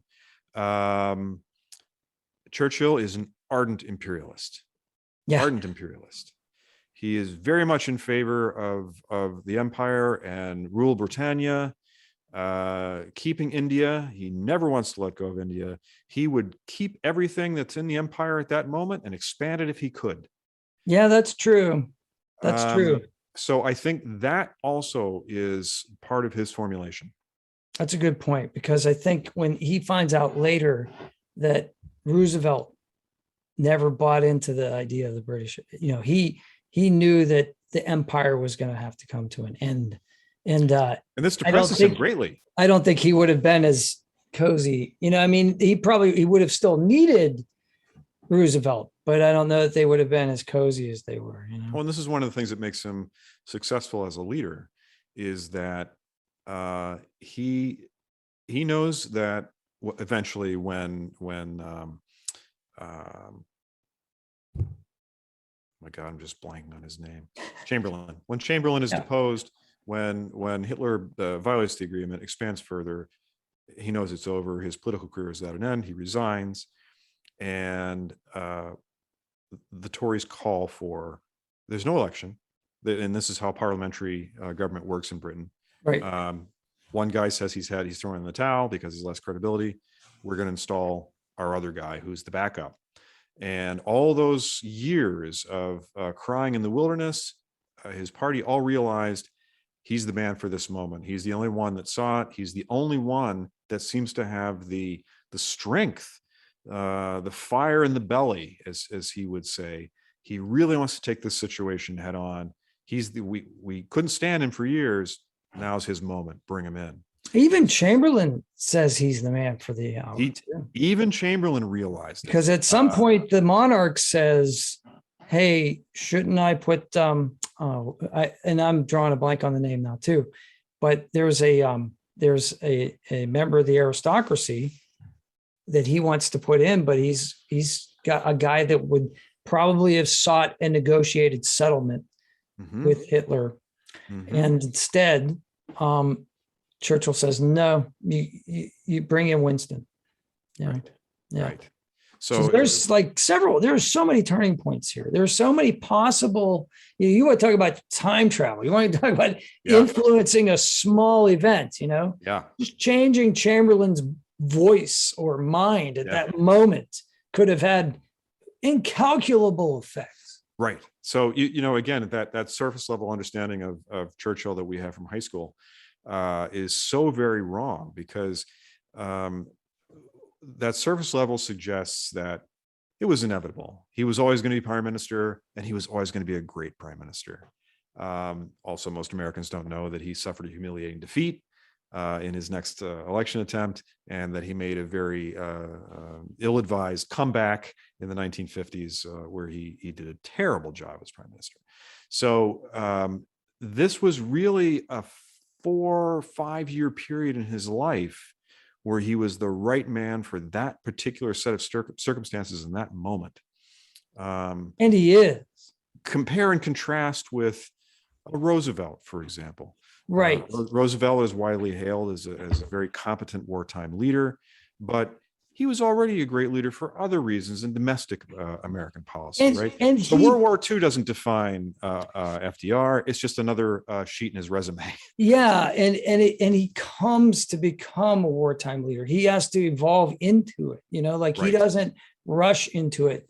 Churchill is already ready for it, right? Well, and we could argue, and you're more of an expert in this than I am, that Roosevelt is far more concerned about Japanese activity in the Pacific and a looming war. Oh, yeah. With the Japanese Empire. Absolutely. He doesn't particularly want to become involved in this European adventure until it becomes clear that the two are actually a single war. But here's the point I wanted to make about Churchill and his shrewdness as a politician, that before even the phony war begins, he recognizes that when we eventually end up in war with Germany, we see it's going to happen. We need the Americans. It's our only lifeline. We'll be destroyed. The Americans are the only way we can survive this. We need their assistance. He reaches out to Roosevelt. He courts him. I mean, and Ricks, I think, even may use that word. It's like a dating relationship where they're becoming fast friends. We talk now about the special relationship. There was no particular special relationship at that time at all. In fact, there was a large segment of especially the English aristocracy was anti-American, yes. But also in the middle class and lower class, there was anti-Americanism as well. I was interested to read that because I assumed there was no particular feeling one way or the other. But there was. We share a common language and you were the parent country, you know, and so of course we have a special, but like you said, there wasn't any love lost between the two. No, they didn't see it that way at all. Modern Americans take the so-called special relationship, which is not nearly as special as it used to be, for granted, but that really came out of World War II. It didn't exist before that. That's true. That's very true. So couple things there. The one thing that I wanted to talk about him being like the right person for the right time. You know, one of the great things about writing about Churchill, if you're a writer, if you're Ricks, is that you get to like have Churchill do some of the writing for you. Yes. And Churchill's such a great writer, right? Yes. I mean, he's written some of the best speeches ever. So here's the one when he gets to be like prime minister. He says, "You ask what is our policy?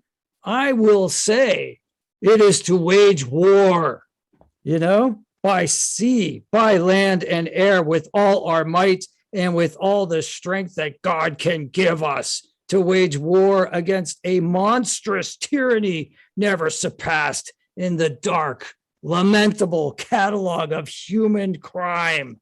That is our policy." Right. What do you say to that? Like, it is completely clear where Churchill stands. There is no appeasement. And that's why it was so necessary, because he's actually arguing from a position of extreme weakness, because Britain cannot match the industrial might of Germany. They're not ready. They're not ready. They don't have an air fleet. They're just not ready for this war. It's not a naval, in general, in Europe, it's not a naval war. So what does he do? What arsenal does he have? What can he offer people?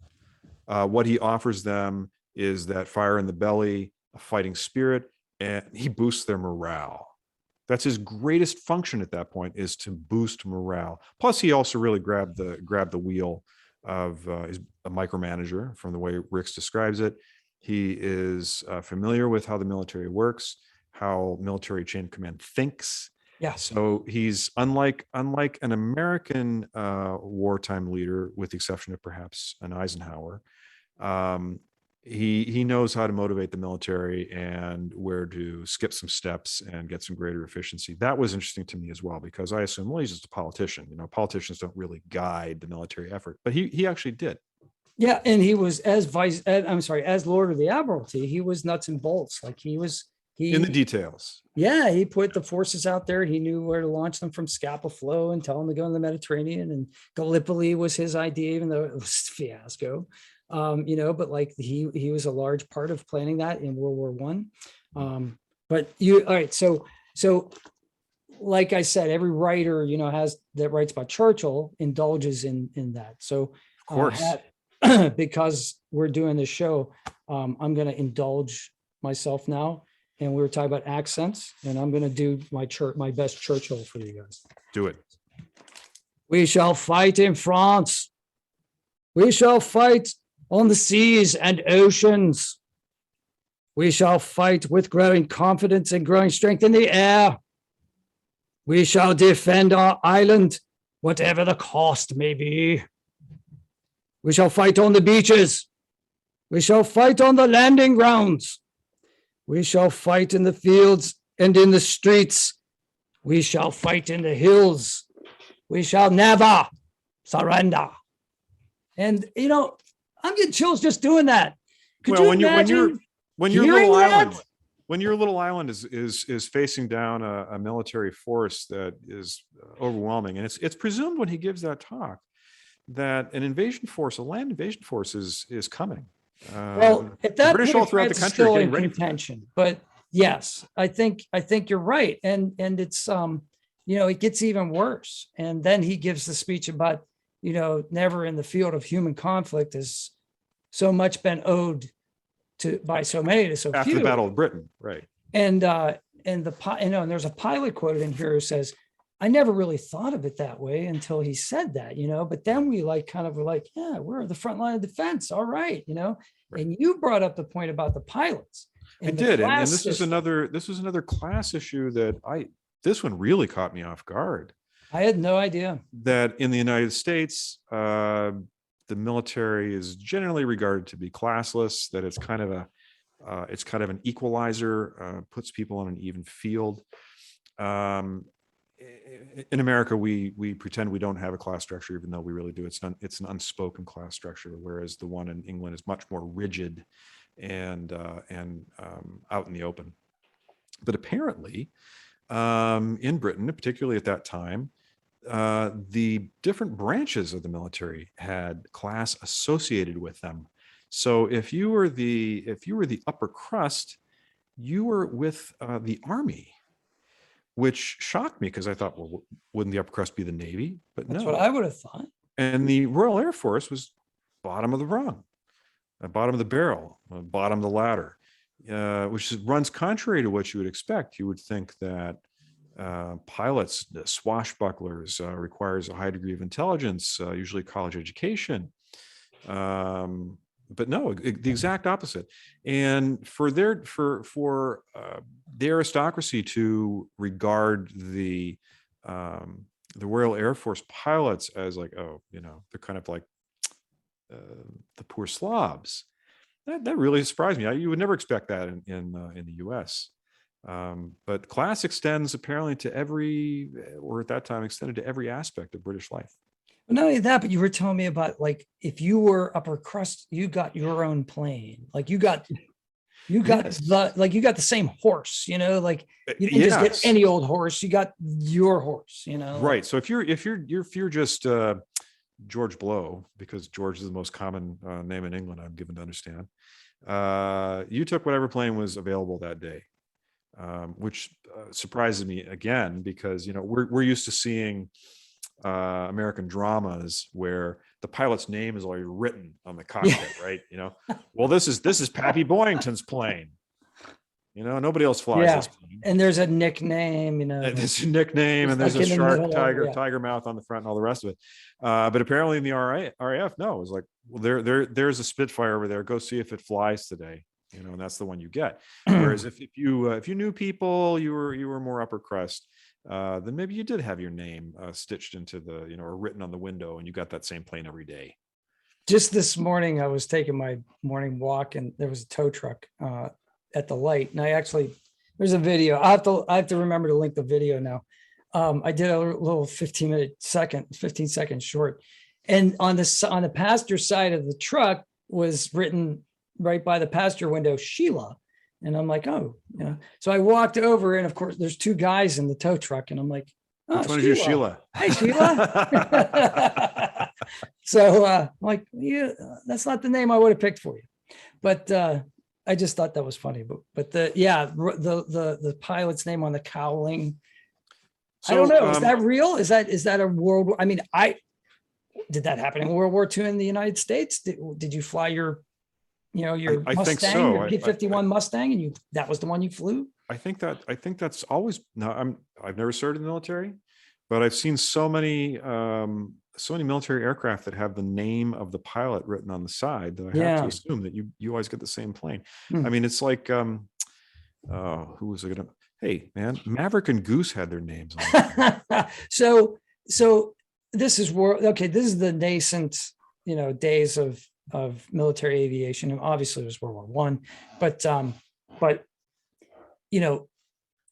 they're scrambling to make a defense, right? The RAF is ragtag. It's like, they do have a technological advantage. They do have rudimentary radar, which puzzles the heck out of the Germans. They're like, how are they getting us from behind? The one pilot says, I forget, I think they actually name him in the book. And, he's like, how did they get behind us so fast? Well, they have, Rick's recounts that they had a very disciplined communication system to take feedback from a radar station, put it through to a central command station, and get that information back to the pilots who were in the air. The total lag time between what was actually happening in the air and the feedback the pilots would get was 5 minutes. Wow. So given this is all verbal relay over radio, astounding. It's an amazing achievement. And we take these things for granted now, but the amount of sweat and work and coordination required from all those people to achieve that short of a gap is very impressive. Yeah, no doubt about it. No doubt. And the big part of how they managed to stave off a German onslaught, also the fact that Germans appeared to be very indiscriminate about what they bombed. They did not, Ricks makes the point that they did not have a very organized air campaign. And he attributes that to the fact that Goering considered himself quite the dashing pilot, because I think he had pilot service in World War I. Oh, he did. But of course he was like most officials in fascist or authoritarian regimes, you hire cronies, and some of the least competent people are the people who bubble to the top. Well, we will smash the like button on the seas and oceans. We will smash the like button in the fields and the hills. We will subscribe to the channel. We shall never surrender. Okay, so that brings up an interesting point that I have to talk. I mean, we have to talk about this, because even though this book is a comparative biography of Churchill and Orwell, Ricks goes into great detail about, especially the early part of World War II and the miracle of Dunkirk, right? So what's going on? Yes. The Dunkirk, how did they get away? Very interesting. Yeah, what's going on there? So now I had a new understanding. I had never heard. I've heard like 7 or 8 theories. Now I have another one that this book brings up, which is that, and this may be revisionist German history, but that apparently Hitler said after the fact the Luftwaffe was going to take care of him, right? Or somebody says that Hitler decided to let the Luftwaffe annihilate the remaining British troops. The remaining troops on the beach, right? And all that the tanks had to do was surround them. And I think it's Heinz Guderian even says, like, I was parked there for 3 days. We weren't allowed to advance. We had orders not to advance. I had orders to stay where I was. Yeah, like I never heard that before, and I've read about Guderian. I've never seen that anywhere else. I'm interested to know where Rick's got that, because I've read several things about The Yeah, was it a Blitzkrieg. major organizational blunder? Maybe new stuff has come out. But I know that basically there was this, like you said, Hitler and Goering were cronies, like they were buddies. So, I guess Hitler felt the German general staff was an obstacle to what he wanted to do at best with the army. And so, but he knew that he could rely on the Air Force because it was a personal buddy of his that was running it. So anything he told him to do, Right. he would Of course, do, the German military had always been even if he stuck by- wasn't capable of doing it. The He German military promised had- way too much. Oh, yes, absolutely. And the reason he probably distrusted the army was in the German military, the army was always staffed by Prussian officers, Yes. Junkers who were again, the German aristocracy. Speaking of aristocracy, And right? that's And not, Hitler was that's not his, nowhere that's not his near. crowd. That's not his crowd. No, he So- was from he wasn't even from Germany, right? He was from, he was Austria. born in Austria, Right. in a small town Right. of a postal, not was it postal clerk? His So it could be father was resentment. a minor functionary, nobody to speak of, Could be alcoholic. resentment and beat him. distrust Yeah. that caused them to lose the opportunity to annihilate the remnants of the British Army at Dunkirk. And then the other theory is that the British really wanted a negotiated settlement with the British because they really wanted to turn east and they wanted to give Right. the British government a way out. So Right. bye Churchill. Here comes Chamberlain again, and we can talk again. Or That's Lord right. He did Beaverbrook or whoever He did was raise that point, and to me, that actually seems more believable, because if you annihilate the British Army there, you're going to have a foe. You're going to be fighting street to street, house to house in Britain. Well, you're gonna have to contend with their navy, right? Yeah. So even if you don't plan to invade the island proper, you're still gonna have troubles with, anything you want to do that involves sea negotiation, logistics. So Well, we have to sink the Bismarck. yeah, that doesn't even come up. He doesn't even mention that. No, he doesn't. He really doesn't talk about the battle for the Atlantic at all in this book, No. which is astounding to me because other Churchill himself and other biographies I've read of Churchill, that was the biggest fear that he had, was that he had a line. He had a line apparently somewhere in his war room Got to stay supplied. that had to do with how much tonnage was coming through every Don't starve the island. and it went below that line for a period of time. And he was extremely worried that they were going to starve. They were going to be starved out. Hmm. So And that would be the approach you would take if you really wanted to. kind of a take- glaring oversight on Rick's part. Interesting. It's not the perfect book. It has, like you said, it's 300 pages. It doesn't cover everything. And it's hard to cover everything. But Well, I think the reason that he doesn't take into account really pivotal events like the Battle of the Atlantic, we already know that- them. it's not even so much that. I think partially that it can be taken as given that anybody who's going to read this book is already broadly familiar with major events of the war, but he's really trying to get at his theme in this book is I watched an interview with him. He says this explicitly. Oh, okay. How does democracy survive? Okay, so and these are through the lens of these two men. Here are two approaches to the same problem, two ways of viewing the same problem. So I think that's why he leaves out and only includes the stuff that shows how Churchill's unique perspective as not really a warmonger, but yeah, he is an imperialist. He wants to keep the empire together. He's sad about Britain's declining prospects in the world, but also he's a man who's unrelenting, and this is what helps democracy survive in Europe. Whereas Orwell's take from the left is Orwell is deeply concerned about how the state can be kept out of the private lives of individuals. So Churchill is concerned about preserving democratic government.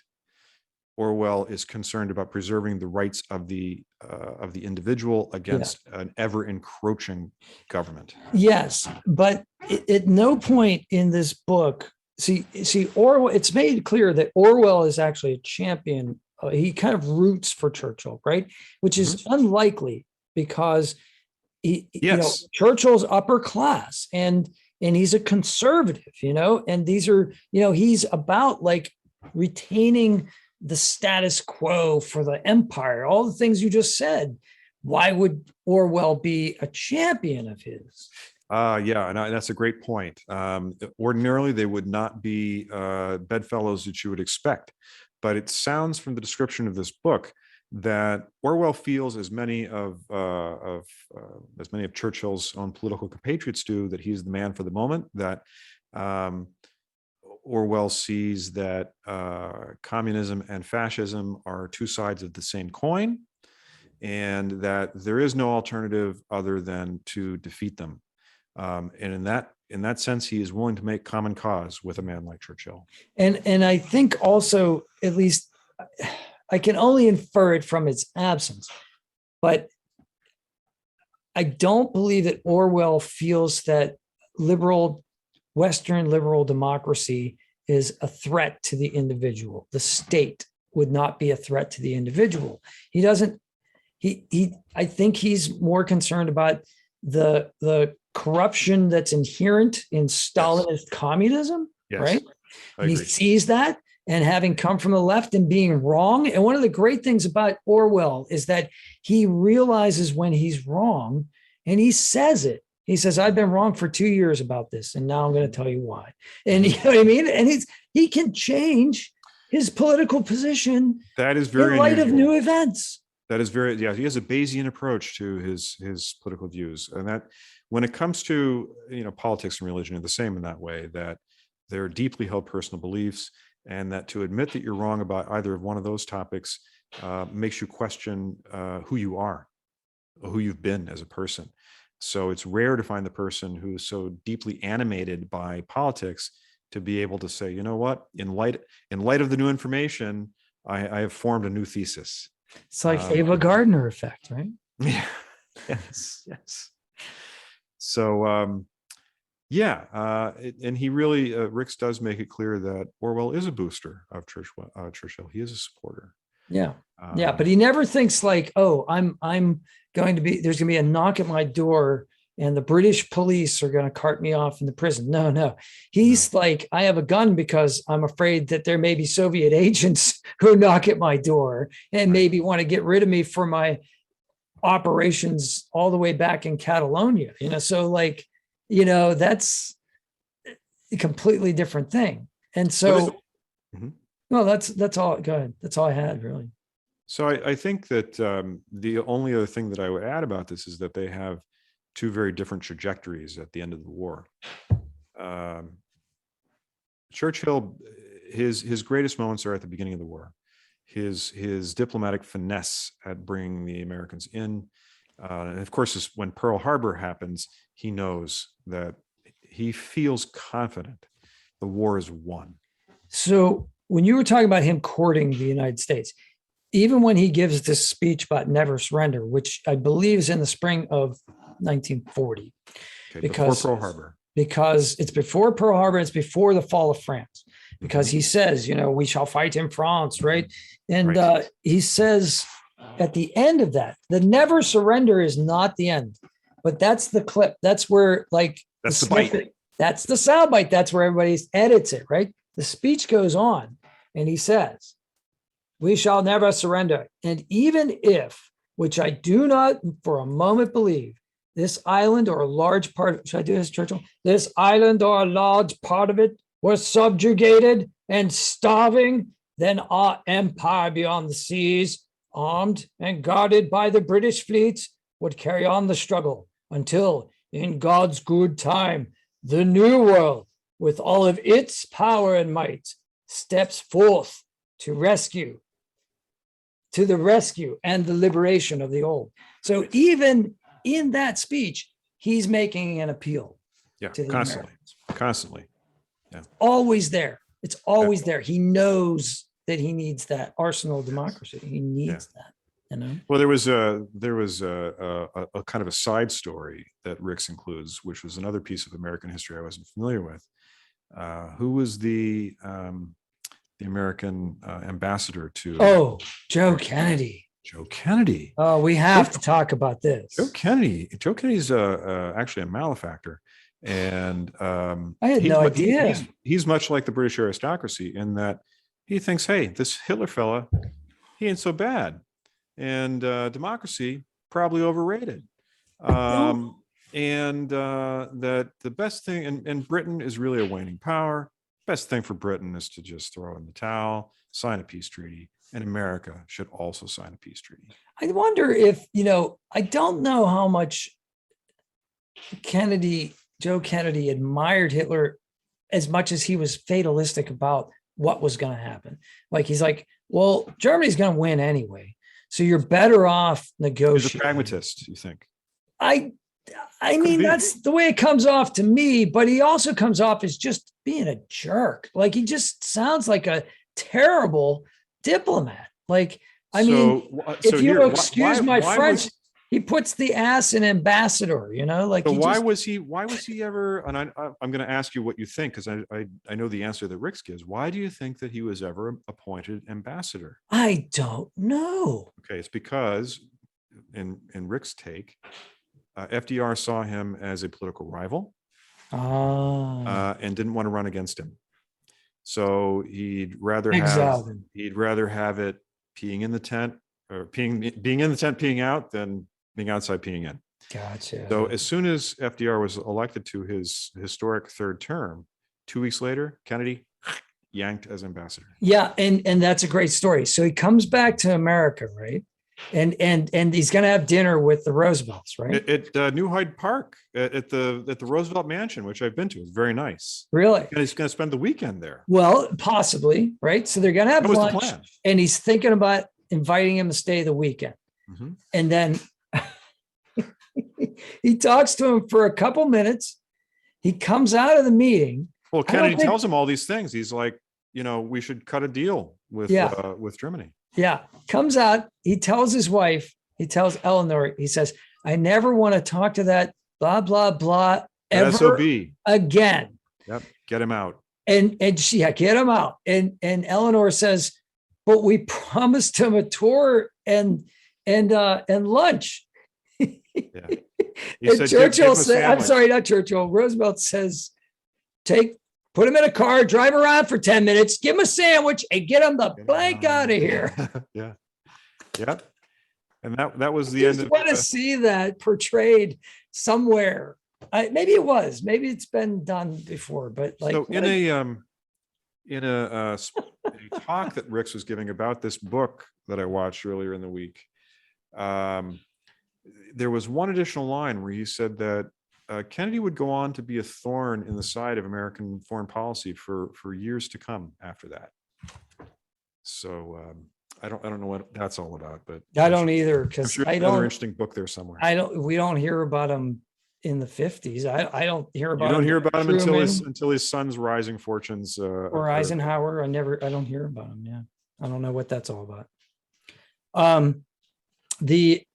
That's a blind spot. I'll have to find out sometime. That's a blind spot in my history.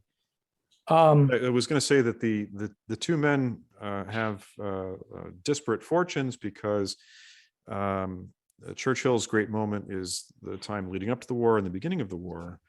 But his energies diminish as the war goes on, and he also seems to be deflated because he recognizes that this is America's war, and that the space available to the British in it is really almost polite, and he realizes that they're not major decision makers. Their input is sometimes being overridden. They're becoming the junior partner gradually. Correct. And what happens is the American military command comes over, and they fail at Kasserine Pass. And the British said, yeah, we told you about that. And they're like, yeah, whatever. You guys have been fighting for 3 years. You haven't done anything. Like, you haven't won anything. You failed at Dieppe. You You fought Rommel in the desert and he ran all over you. You surrendered at Tobruk. Your forces in the East. I mean, they didn't say this, but like, this is the attitude. Like, yeah, the British have been here. They've been fighting, but they're not very good. And the British were like, well, these Americans are green. They're not very good. But there's some grudging respect among some of the military brass in Britain. And they're like, well, those Americans, they make mistakes, but they learn from them. Right. But they're arrogant because they don't ask us about our lessons that we've learned. They're learning their own lessons, but they learn them quickly. He highlighted one particular meeting between one of the early meetings between British and American military planners, and the Americans were caught flat-footed. They didn't have the data, they didn't have the numbers or the records at hand, whereas the British were very businesslike. Here it is, here it is, here it is. And it was embarrassing for the Americans, and they didn't let that happen again by Rick's telling. So that was part of that quick study approach that the British learned to grudgingly respect. Yeah, it was like the one guy said, every time we say something, they pull out a darn document, like every time, it's like, oh yeah, here's our study on that. Right. Yeah, it's an interesting relationship for sure. The numbers are astounding. The number of Americans that end up being in Britain in 1944, in the build up to the invasion. It's just and not particularly welcome. I was amazed. Well, how could you? I mean, like you have, remember, I mean, we fought a revolution over that, right? The Quartering Act, right? So when British troops were on American soil prior to the American Revolution, and they were like, well, they got to stay somewhere. They're staying in your house. Like, they're not staying in my house. Like, oh yes, they're staying in your house. Yeah, that's the law. They're here to defend you, so they're staying in your house. Yeah. Like, no, thank you. I'm starting to consider becoming a patriot now instead of a royalist. Like that's not cool. Don't hit me where it hurts. Like so. Yeah. Could you imagine? Like all these wonderful British countryside you're erecting like barracks everywhere, or they're sleeping in your house and possibly with your daughter, and or stealing your girlfriend. What the heck? Something's going on, and they've got money. And it was funny. It was like the problem with the Americans. I remember this is not in Rick's book. This is something totally different. I forget the source, but look it up, put it in the comments below. The problem with the Americans, one British soldier said, is they're overfed, oversexed, and over here. And over here. Yeah. Our reputation for being loud, boisterous, and rude comes from that. Well, and here's the thing. Okay, so speaking of outside things, there's this great series that if anybody's watching hasn't seen this, you got to see. And you and I have watched it. It's called War and Peace in the Nuclear Age, right? Great I was trying to remember,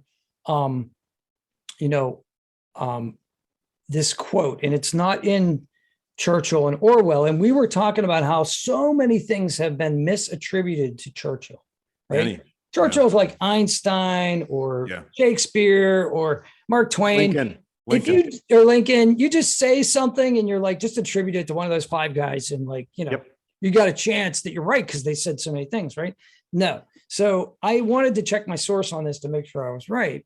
And it was when Hitler breaks the pact with Stalin, the non-aggression pact, and invades Russia, right?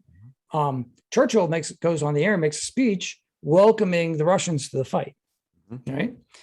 And there's this guy who was in the British Foreign Service. His name is Sir Frank Roberts. Great, and it's in the first episode of War and Peace in the Nuclear Age, and it's him talking. So, primary source to material. It doesn't get any better than this, guys. Right. It's not a historian talking about it. It's this guy being interviewed by a documentarian. And he says on videotape, and the guy says, Churchill made this speech, welcoming Stalin to the fight. And he said, or the Russians people to the fight. He said privately, he said that if Hitler had invaded hell, he would have welcomed the devil as an ally against, And it was just funny the way he said that. That witticism, that kind of witticism. Yeah. But there's one other thing about Frank Roberts that endears me so much. So during the Blitz, during the the Luftwaffe bombings of London, right? There was a lot of damage. So he talks about this one incident, and if I can, I'll pull it out and I'll put it into the video. But he says, we were walking after the air raid sirens had gone, the all clear had been sounded, and we're walking, and there was this church that had been bombed. And there was a policeman standing guard, prevent looters or people going through and getting hurt or whatever. And he said, I'm walking with my wife. And she said, these are Frank Roberts' words. I'm not insulting his wife. She said rather stupidly, as one does at times like this, what's happened, officer? He said, and the chap was he's tall. My wife's very short. He leaned over. He said, mice, man. How British is that? Very. Very. That's pretty To minimize it, to just to minimize it and make humor. Absurdist humor. I know. It's love it. I'd love to think that I could be so clever in such dire circumstances when the country's being bombed from above and there's not much you can do about it. But so Churchill's powers are waning. He's a bit of a drunk. His ability to consume alcohol is legendary. Well, that's interesting because the guy who replaces Joe Kennedy has to go to find out if he is. Right? Isn't that one of his missions, is to find out if Churchill's a drunk? Right. And I don't know that that's determined. He says that when the ambassador's name escapes me, but he says when the ambassador writes back to Hopkins is the name. When Hopkins writes back to Roosevelt, cables him or whatever, and says, he looked at me with a clear eye, and he said, and I think that, Rick says, I think that clear-eyed description went a far way to say, exonerating him. We can trust this guy. Right. He's saying that would be a legitimate concern based on rumors that you heard, because throughout the book, it's in every book I've ever read about him, it's repeated just how much he would drink at the beginning of the day, the middle of the day, the end of the day, and how he managed to absorb all of that and one, not die, and two, be sober enough to get things done. There must have been something slightly unique about his metabolism. I don't know, but so anyway, this begins to catch up with him a bit, and he sees the end of British dominance, and he has to preside over that as national leader, which is very hard for him. And then, of course, at the end of the war, he suffers a humiliating rebuke from my gosh, British public. Here's the man who's been our steadfast guide through the war, the light that we followed, and the man who bolstered our sagging spirits. But we don't want him. The war's not even over yet. The war in Europe has ended, but VJ Day hasn't happened yet. And it's I have to cut off. I have to attribute that it's got to be another very British thing, because it would be hard to imagine the American polity at that time abandoning the equivalent of an FDR. No, FDR had to die. That was the only way. There was no way that FDR was ever going to be elected out of office. He would have been an American Caesar, like he would have been some weird. I mean, the fact that FDR is elected for 4 terms, and we could go on. Well, this is why we have a constitutional amendment now. Yeah, you just can't. That cult of personality thing just has. It's not good. You can't. And we knew that. Apparently, we came together and all agreed that was not a good thing. It's the thing. It's like democracies. We need opposition. We need that opposition part. You have to have 2 diverging points of view. It's the duty of a strong opposition to exist. Right. You have to be there, and you're a player. And in parliamentary governments, that's widely known. In the American 2-party system, that is becoming less acceptable to some people who think. but we can see Orwell warns us of the danger of the one-party system. Correct. He warns us clearly about this. Yep. You know, Absolutely, and that's his critique of communism. And so, to wrap up Churchill is his greatest moments are during the war. He is less of a figure towards the end. He has kind of an ignominious end before the war was even concluded. And Orwell's on a different trajectory. His trajectory is actually upward, because he's been a middling writer of no great fame or note, and really hasn't even written anything that amazing. I mean, Rick says he likes some of his things like Ode to Catalonia and one or two other things, but he's more enamored of his essays. But of course, his greatest notoriety comes post-war in writing first Animal Farm and then 1984, which came out. Do you remember what year 1984 was published? It was the late 40s. I can find out right here. I have the book. I'm thinking 48, something like that. Sounds about right. Oh, one last thing about Churchill before we gloss over. He wore, I did not know this, but I found out that he wore pink silk underwear when he was at the White House. Why not be comfortable? Why not be comfortable? Rix tells me that. Yeah, but why pink? Pink is not a choice. I would agree. 1949. Animal Farm is 45, and so I'm off by you. 4 is 49.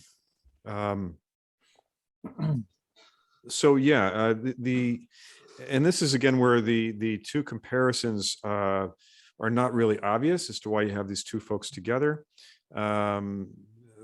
Churchill's impact on the world doesn't really extend beyond World War II. Well, maybe. No, you don't think? So he gives that great speech. It ends up being in St. Louis. He probably gave it a lot of places. From Trieste, the Baltic. Yeah. Mm-hmm. You got it. You got it. And From Stettin in the Baltic to Trieste in the Adriatic. There you go. And Iron Curtain has descended over the continent. Also, he has another speech where he talks about, I think he's in Parliament. He may be, I'm not sure. It's in War and Peace in the Nuclear Age, so I can probably pull it out. But he says, I can actually see him like doing this, and he says, Europe, I don't know if he says Western Europe. He says Europe would be communized like Czechoslovakia and London under bombardment, certainly, were it not for the deterrent power of the atomic bomb in the hands of the United States. So, because that's what that documentary is all about. I was going to say that's the setup for the rest of the show. Yeah, that's what it's all about, and that's where we learned our lesson, right? So that's Munich, right? So we would do not deal with an aggressor. You do not, that's where that whole thing comes from. Yeah.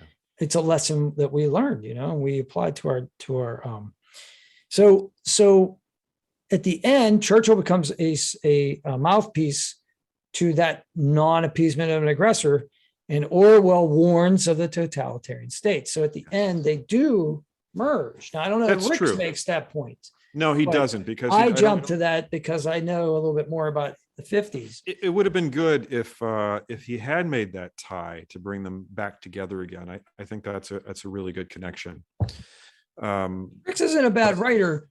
Oh, I think he's leaving the dots and connecting them aside. Yeah, I really enjoy reading his prose. I like his prose. I think he's a very skilled writer. Very clear. I enjoy very clear. I enjoy reading his words, and I think that he probably took his inspiration from another Orwell work, which is one of his other famous pieces, at least to students of writing, which is remember what it's called? I can't remember. But it's like a style book, and he talks about here's what you should do if you're a writer. 10 things. Put it on your writing above on the wall next to your writing desk. Every student should, every professional, everybody who has to write for any significant audience would do well to pay attention to Orwell's admonitions. And I really get the sense that Rick really praises it, and I think it was very influential for him. Yeah, I get the which I feeling. think too. explains the style of prose that he has, which I like very much.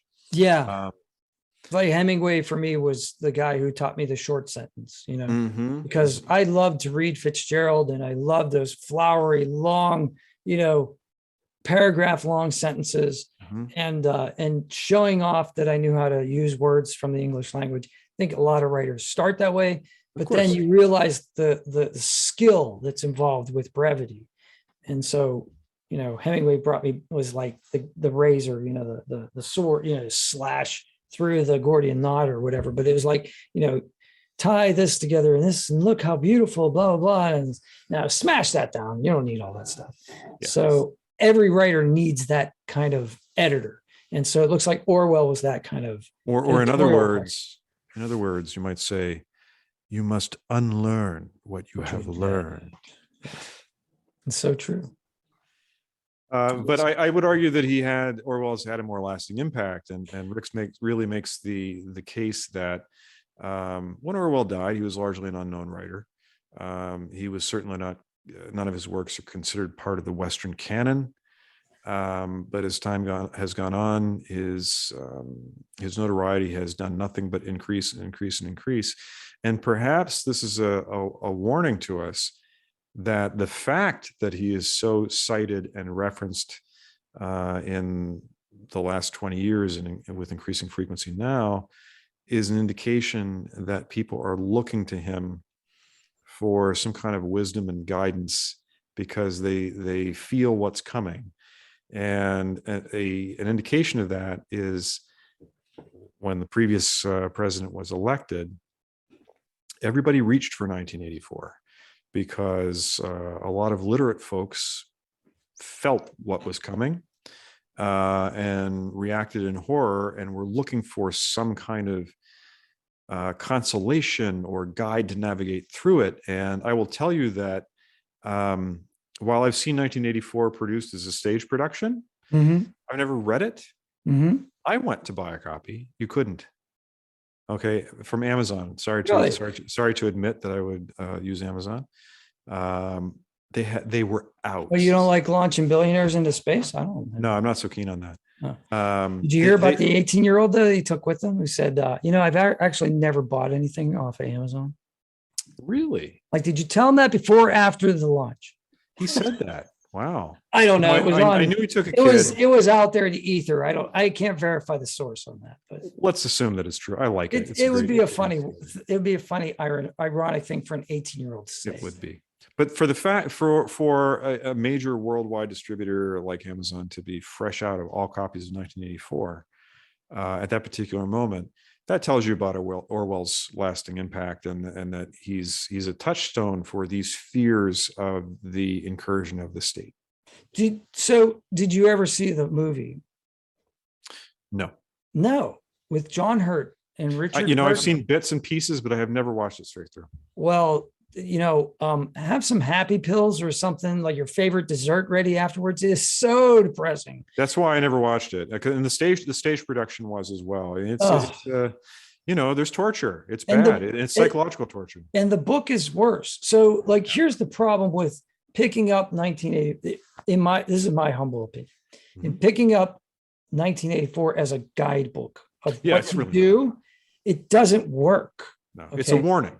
It's bleak. There is no hope at the end. At the end of I just ruined the story for you. There is no hope. So you're saying there's no room for like a 1985? Maybe it takes place in a different city this time. 2010. It's like 2010. Right. The characters you've come to love. They're back and wackier than ever. The torturer in room 101 or whatever it was called. Was it 101? I don't know. I forget, but there's significance to the number for some reason. It's in the book. Ricks writes about it. Now I forget. Oh, and also Ricks points out the fact that the main character is named Winston. Yes. So this is another indication that Orwell never made that connection. Well, why would you? Because he actually points this out that Winston is not a first name in England. There were no Winstons. He must have gone and researched this. He asserts there were no Winstons living in England when 1984 was written, other than Churchill himself. Oh, interesting. So I don't know if that's true. That's really interesting. But he really believes that he's patterning him or naming him for someone he reveres. He also asserts at the beginning of the book that in his foreword, almost, or his very first chapter, he says that it is known that Churchill read 1984 twice.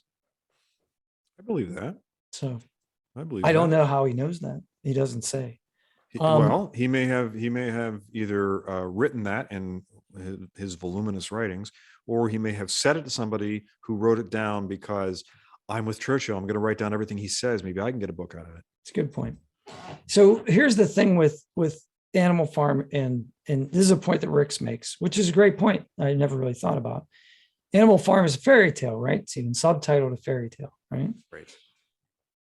1984 is a horror story. It is, yeah. It's not it becomes a cautionary tale, but it's really designed to frighten, And he said this in a book talk that he gave that I watched from 2019, where he compares and contrasts Animal Farm as a fairy tale versus 1984, which he also calls a horror story. He says it's the 20th century version of Frankenstein. Yeah, he compares it, and he said that in the book as well, I think. Yeah. So, except it's not an invention of modern science, but it is an ideological invention, and that's the thing. It is an ideological invention. So back to the point I wanted to make long before, we were talking about these macroeconomic systems, right? Over the course of history, there's this idea, or there was, I don't know what the prevailing idea is because I haven't been to university in ages, of history, but there was this idea that like economic systems evolve as mankind evolves, as humankind evolves. So there was feudalism, there was mercantilism, there was capitalism. There was like this, rampant capitalism. And then it becomes tamed. Some of the child labor is and working 7 days a week is no longer. Right. And then it sputters in the 30s during the Depression, and that something new must come along to replace it. And that ideal was there. Churchill didn't have that. Churchill realized, and there's another quote that is not in this book, and I do not know if it's true or just attributed, but I love it. It's attributed to Churchill, which is, democracy is the worst form of government except for all the others. Yeah. And even if he doesn't say that, it makes sense that he might say that because it is an evolving experiment.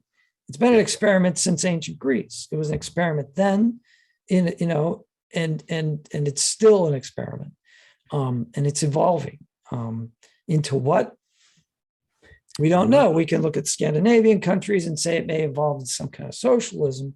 We can look at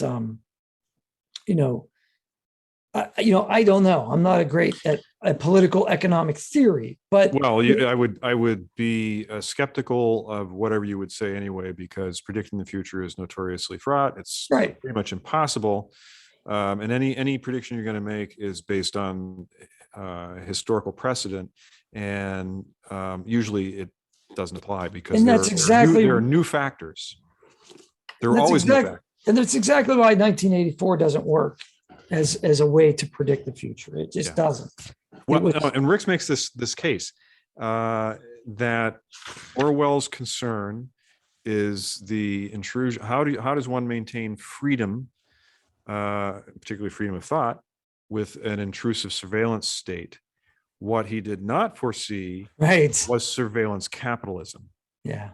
It's not even the state you have to worry about right now. It's corporations. Corporations know everything about us. We buy their products, which capture all of our information, can track where we are, what we're doing, when we do it.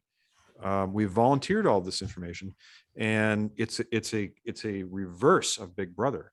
Big Brother's not trying to get in. We invited him in. And he's here right now. And it's not so much he's trying to control us. It's a matter of us radiating all of our information out to the world to then be used for whatever purposes it's going to be used for. So I heard recently, I don't think it was in this book, but I heard recently somebody say, if the app is free, You're the product. you're the product. Correct. Right.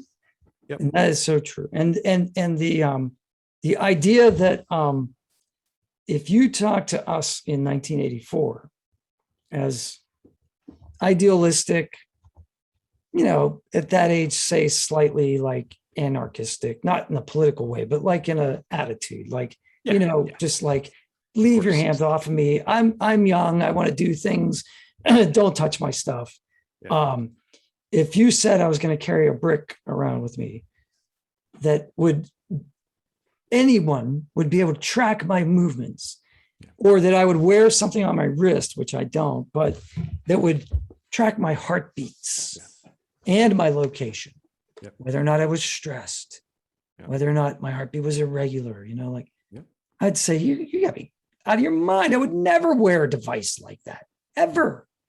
Lots of people. Now we're lining up to pay people for the privilege to do that. Correct. And so on the one hand, you have volunteering to bring this technology into your home, into your life. But at the same time, society is now constructed in such a way that you cannot be a fully participating member unless you do that. I realized this recently. If you say, so for instance, I was one of the last people to ever get a cell phone back when they were still flip phones. And I would tell everybody that, well, why don't you have one? Everybody's got one. I'm like, I want to have a real excuse to not be contacted. And once you have the cell phone, there's never any valid excuse for not being reachable. I want to be not reachable sometimes. Right. Of course, that was back when it was just a flip phone, a dumb phone, didn't do anything. It wasn't connected to the internet. You can still be tracked by cell towers and whatnot, but it's, big data was harder. Yeah. Big data wasn't being harvested the way it is now. And now, to gain entree to all the social media that we want to use, we have to supply bits of information, and we unknowingly authorize the collection of all sorts of other data that you would have to dedicate your waking hours from the minute you get up until you go to sleep at night to keep track of it all. It's overwhelming. You can't do it. Even if you're a smart person, you can't do it. So it's kind of you kind of give in, and you say, well, they've won, and you just hope that you have made yourself a very small target.